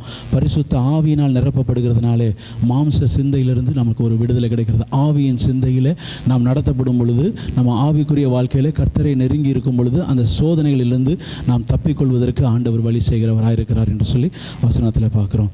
அடுத்ததாக கடைசியாக நம்ம பார்க்க போகிறோம் மத்தேயு 6வது அதிகாரத்தை எடுத்து வைத்துக் கொள்ளுங்கள். மத்தேயு 6வது அதிகாரத்தில் இயேசு கிறிஸ்து சொல்லி கொடுத்த ஜெபத்தை நம்ம வாசிக்க போகிறோம். எல்லாரும் வாசிக்க போகிறோம், யாரும் சும்மா இருக்க வேண்டாம். மத்தேயு 6வது அதிகாரத்தில் 9வது வசனம் 8வது வசனத்திலிருந்து நம்ம 6வது வசனத்திலிருந்து நம்ம வாசிப்போம். இப்போ சிஸ்டர் வாசிப்பாங்க, அதுக்கு பின்னாடியே நம்மளும் வாசிக்க போகிறோம். 6வது நீயோ வசனம். ஜெபம் பண்ணும்போது உன் அறை வீட்டுக்குள் பிரவேசித்து உன் கதவை பூட்டி அந்தரங்கத்தில் இருக்கிற உன் பிதாவை நோக்கி ஜெபம் பண்ணு. அப்பொழுது அந்தரங்கத்தில் பார்க்கிற உன் பிதா வெளியரங்கமாய் உனக்கு பலன் அளிப்பார். அன்றியும் நீங்கள் ஜெபம் பண்ணும்போது அஞ்ஞானிகளைப் போல வீண் வார்த்தைகளை அலப்பாதேயுங்கள். அவர்கள் அதிக வசனப்பினால் தங்கள் ஜெபம் கேட்கப்படும் என்று நினைக்கிறார்கள். அவர்களைப் போல நீங்கள் செய்யாதிருங்கள். உங்கள் பிதாவை நோக்கி நீங்கள் வேண்டிக் கொள்ளுகிறதற்கு முன்னமே உங்களுக்கு இன்னது தேவை என்று அவர் அறிந்திருக்கிறார். நீங்கள் ஜெபம் பண்ண வேண்டிய விதமாவது, பரமண்டலங்களில் இருக்கிற எங்கள் பிதாவே, உம்முடைய நாமம் பரிசுத்தப்படுவதாக, உம்முடைய ராஜ்யம் வருவதாக, உம்முடைய சித்தம் பரமண்டலத்திலே செய்யப்படுகிறது போல பூமியிலேயும் செய்யப்படுவதாக. எங்களுக்கு வேண்டிய ஆகாரத்தை இன்று எங்களுக்கு தாரும். எங்கள் கடனாளிகளுக்கு நாங்கள் மன்னிக்கிறது போல எங்கள் கடன்களை எங்களுக்கு மன்னியும். எங்களை சோதனைக்கு உட்பட பண்ணாமல் தீமை நின்று எங்களை ரட்சித்து கொள்ளும். ராஜ்யமும் வல்லமையும் மகிமையும் என்னென்றைக்கும் உம்முடையவைகளே, ஆமேன் என்பதே. பார்த்துக்கங்க, ஆண்டவர் சொல்லி கொடுத்ததில் அப்போ ஆண்டவரே சொல்கிறார், நீ ஜெபிக்கும் பொழுது 13வது வசனத்தை, எங்களை சோதனைக்கு உட்பட பண்ணாமல் தீமையிலிருந்து எங்களை ரட்சித்து கொள்ளும் அப்படின்னு சொல்லி ஆண்டவரே சொல்கிறாரு. அப்போ நீங்கள் ஜெபிக்கிற விதத்திலேயே ஆண்டவர் சோதனைக்குள்ளே என்னை அனுமதிக்காதீங்க ஆண்டவரேன்னு நீங்கள் ஜெபிக்கணும்னு ஆண்டவர் சொல்கிறார்.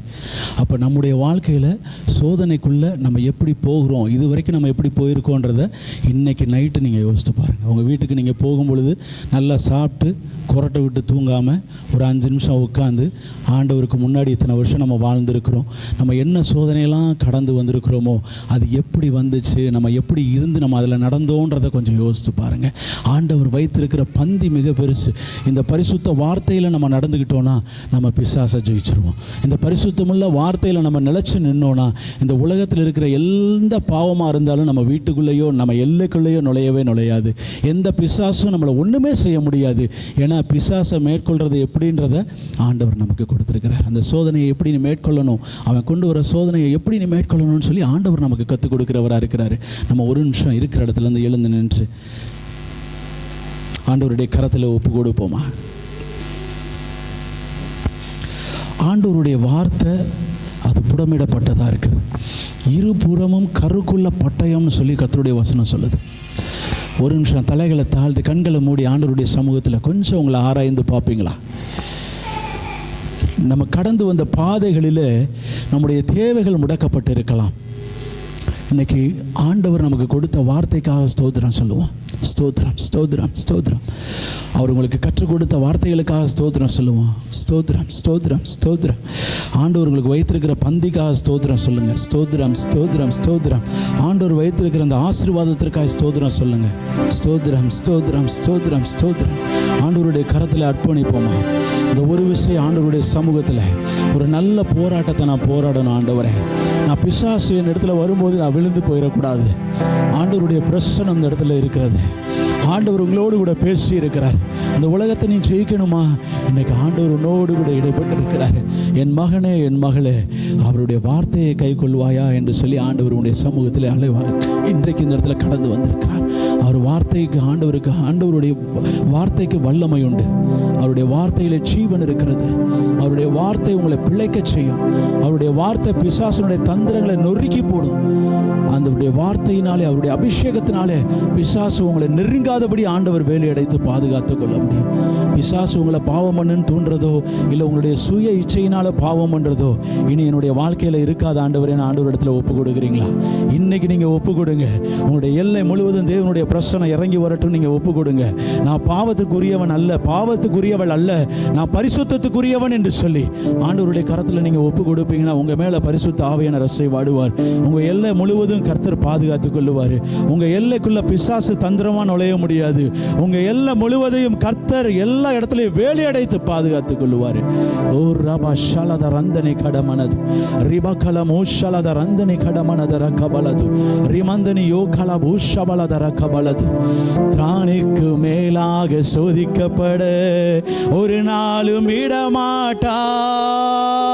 திராணிக்கு மேலாக சோதிக்கப்பட ஒரு நாளும் விடமாட்டார்.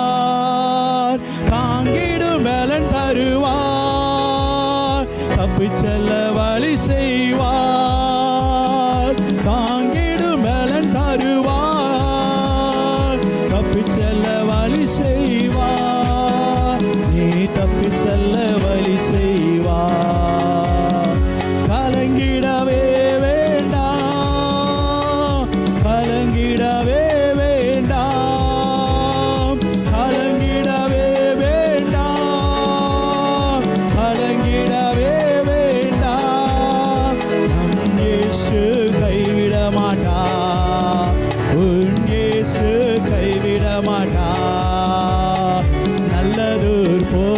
போராட்டம் போராடுவோம், விசுவாசம் காத்துக்கொள்வோம்.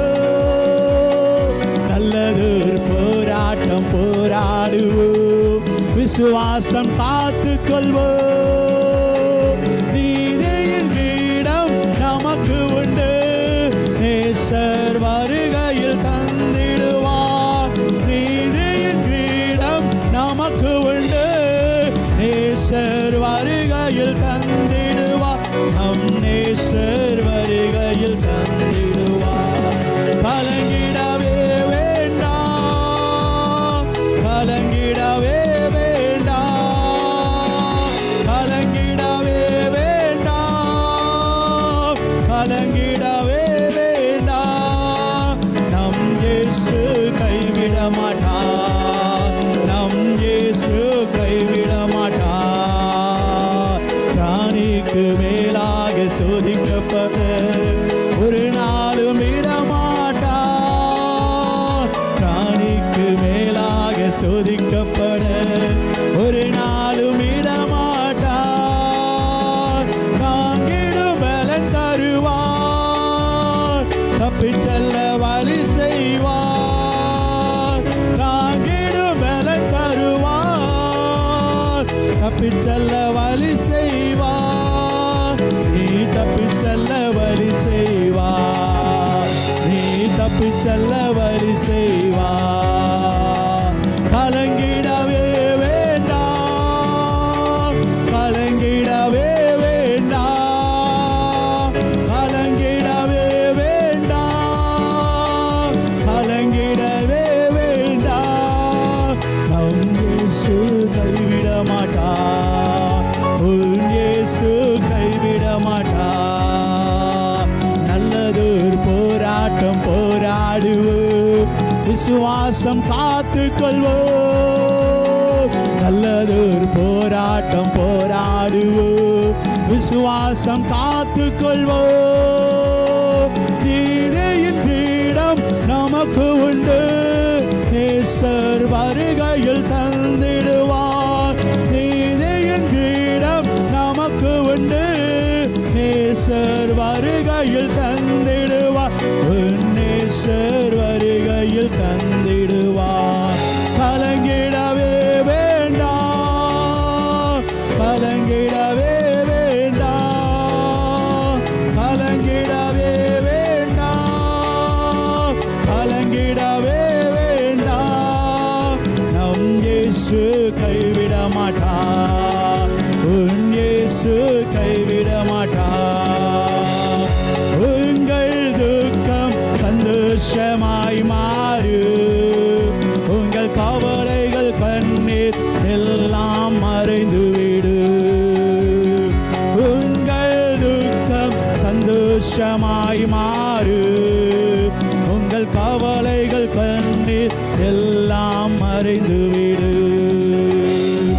கலங்காதே மகனே, கலங்காதே மகளே, கலங்காதே மகனே, கலங்காதே மகளே.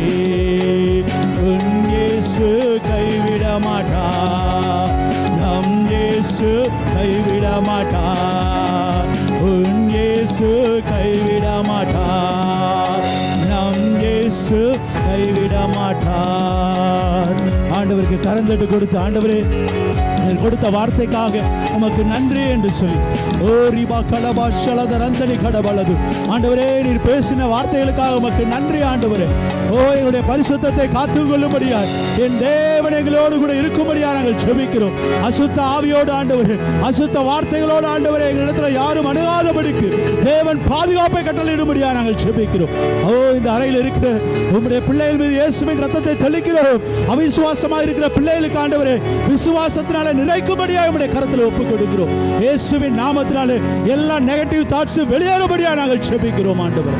ரிமா கலபா ஷலதரந்தனி கடபலது. இன்றைக்கு உம்முடைய பிள்ளைகளை விசுவாசத்தில் நீங்க வர்த்திக்க பண்ணுங்க ஆண்டவரே. ஓ, சோதனையை சகிக்கிற மனுஷன் பாக்கியவான் என்று எழுதப்பட்ட வார்த்தையின்படியே நீர் கொடுக்கிற சோதனைகளை சகித்து உம்முடைய நாமத்தை மகிமைப்படுத்த தேவன் கிருபை கொடுங்க ஆண்டவரே. நாங்கள் பொன்னாய் விளங்கத்தக்கதாக என் தேவனைகளை உருவாக்கும்படியாக உம்முடைய கரத்தில் ஒப்புக் கொடுக்கிறோம். எல்லா ஆண்டவரே பரிசுத்த குலைச்சலை ஏற்படுத்துகிற எல்லா மனுஷிக ஆவிகள் ஆண்டவரே, சுயத்தின் ஆவிகள், பிசாசின் ஆவிகள் அதமணி வெளியே போ என்று கட்டளை இடுகிறோம். ரிமா கலபா ஷலதரந்தனி கடபலதர கபலது. ஓரி மந்தனியோ ரிபா கலமோ ஷலதரந்தனி கடபலது. ஓரி மந்தனியோ கலபு ஷலதர கபலது. உடைய வார்த்தையில தேறினவர்களாக எங்களை மாற்றுங்க ஆண்டவரே.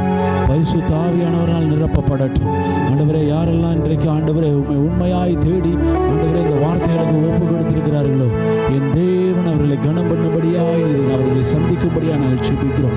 இன்று ராத்திரியிலே அவர்கள் ஆண்டவரே உம்முடைய சமூகத்திலே ஒரு 5 நிமிடம் ஆண்டவரே தங்களை ஒப்பு கொடுத்து எந்த விதத்திலே அவர்கள் சோதிக்கப்பட்டு இருக்கிறார்களோ, எந்த வார்த்தையிலே அவர் நடந்திருக்கிறார்கள் என்பதை அறிந்து கொண்டு ஆண்டவரே இன்றைக்கு ஒரு மாற்றத்தை உண்டு பண்ணும்படியாய் அவர்களோடு கூட நீர் பேசும்படியாய் ஒப்பு கொடுக்கிறோம். எல்லா பிசாசின் வார்த்தைகளையும் ஆண்டவரே, நெகட்டிவான வார்த்தைகள் அவர்கள் நோக்கி வந்த அத்தனையும் இயேசுவின் நாமத்தினாலே நிர்மூலமாக்கி வெளியே போ என்று கட்டளை இடுகிறோம். உம்முடைய பிள்ளைகளை வாழ வைக்கும்படியாய் என் தேவன் நீர் ஆண்டவரே சிலுவையில் எங்களுக்காக நீர் அறையப்பட்டீர் ஆண்டவரே. எங்களுக்காக நீர் நொறுக்கப்பட்டீர், நீர் உடைக்கப்பட்டீர். அதை புரிந்து கொண்டு ஆண்டவரே உண்மை உத்தவமாய் உம்முடைய பாதையில ஓடத்தக்கதாக என்னுடைய தேவனுங்களுக்கு கிருபை பாராட்டும்படியாய் ஒப்புக் கொடுக்கிறோம். இந்த இடத்துல ஆண்டவரே யாரெல்லாம் தேவையோடு இருக்கிறார்களோ ஆண்டவரே அவருடைய தேவைகளை சந்திங்க. குறிப்பா வேலைக்காய் காத்திருக்கிற பிள்ளைகளுக்காக நாங்கள் ஜெபிக்கிறோம். இயேசுவின் நாமத்தினாலே கர்த்தர் நீர் அற்புதம் செய்யும்படியாக நாங்கள் ஜெபிக்கிறோம். என்னுடைய தகப்பனாருக்காக நாங்கள் ஜெபிக்கிறோம். இயேசுவின் நாமத்தினாலே கர்த்தர் ஆண்டவரே சுகத்தை உண்டு பண்ணும்படியாக ஜெபிக்கிறோம். பிலிப்புக்கு நல்ல சுகத்தை கொடுக்கும்படியாக நாங்கள் ஜெபிக்கிறோம். குடும்பங்கள் ஒவ்வொன்றையும் நீர் இந்த அறையில் இருக்கிற ஒவ்வொரு பிள்ளைகளையும் நீர் பேர் பேராய் ஆசீர்வதிக்கும்படியாக நாங்கள் ஜெபிக்கிறோம் ஆண்டவரே. எங்களுடைய தேவன் வாக்குத்தத்தத்தின் தேவன், அவர் ஆசீர்வதிக்கிற தேவன் ஆண்டவரே.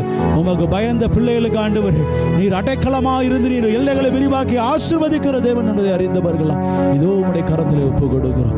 எல்லா துதிக்கான மகிமை உமக்கு செலுத்துகிறோம். உம்முடைய பிள்ளைகளுடைய தேவைகள் சந்திக்கப்படட்டும். சமாதான குலைச்சல்கள் இயேசுவின் நாமத்தினாலே மாறட்டும். கடினமான வார்த்தைகள், அசுத்தமான வார்த்தைகளுக்கு இடம் கொடுக்கிற, செவி கொடுக்கிற இருதயங்கள் இன்றைக்கு ஆண்டவரே ஒரு மனம் திரும்புதலை பார்க்கும்படியாக உம்முடைய கரத்தில் ஒப்புக் கொடுக்கிறோம். எல்லாவற்றிலும் உம்மை மேன்மைப்படுத்துகிறோம். இயேசு கிறிஸ்துவின் வல்லமையுள்ள நாமத்தினாலே ஜெபிக்கிறோம் ஜீவன் நல்ல தகப்பனே. ஆமென், ஆமென். என் ஆத்துமாவே கர்த்தரை ஸ்தோத்திரி, என் முழு உள்ளமே அவருடைய பரிசுத்த நாமத்தை ஸ்தோத்திரி. என் ஆத்துமாவே கர்த்தரை ஸ்தோத்திரி, கர்த்தர் செய்த சகல உபகாரங்களை மறவாதே. ஆமென், ஆமென். கர்த்தராகிய இயேசு கிறிஸ்துவினுடைய கிருபையும் பிதாவினுடைய அன்பும் பரிசுத்த ஆவியானவருடைய அந்யோன்ய ஐக்கியமும் நம்மோடு கூட என்றும் என்றும் சதா காலங்களிலும் கூட இருப்பதாக. ஆமென், ஆமென். ஹல்லேலூயா, ஹல்லேலூயா, ஹல்லேலூயா. Praise the Lord, praise the Lord. God bless you all. Praise the Lord, praise the Lord. God bless you all. Praise the Lord, praise the Lord.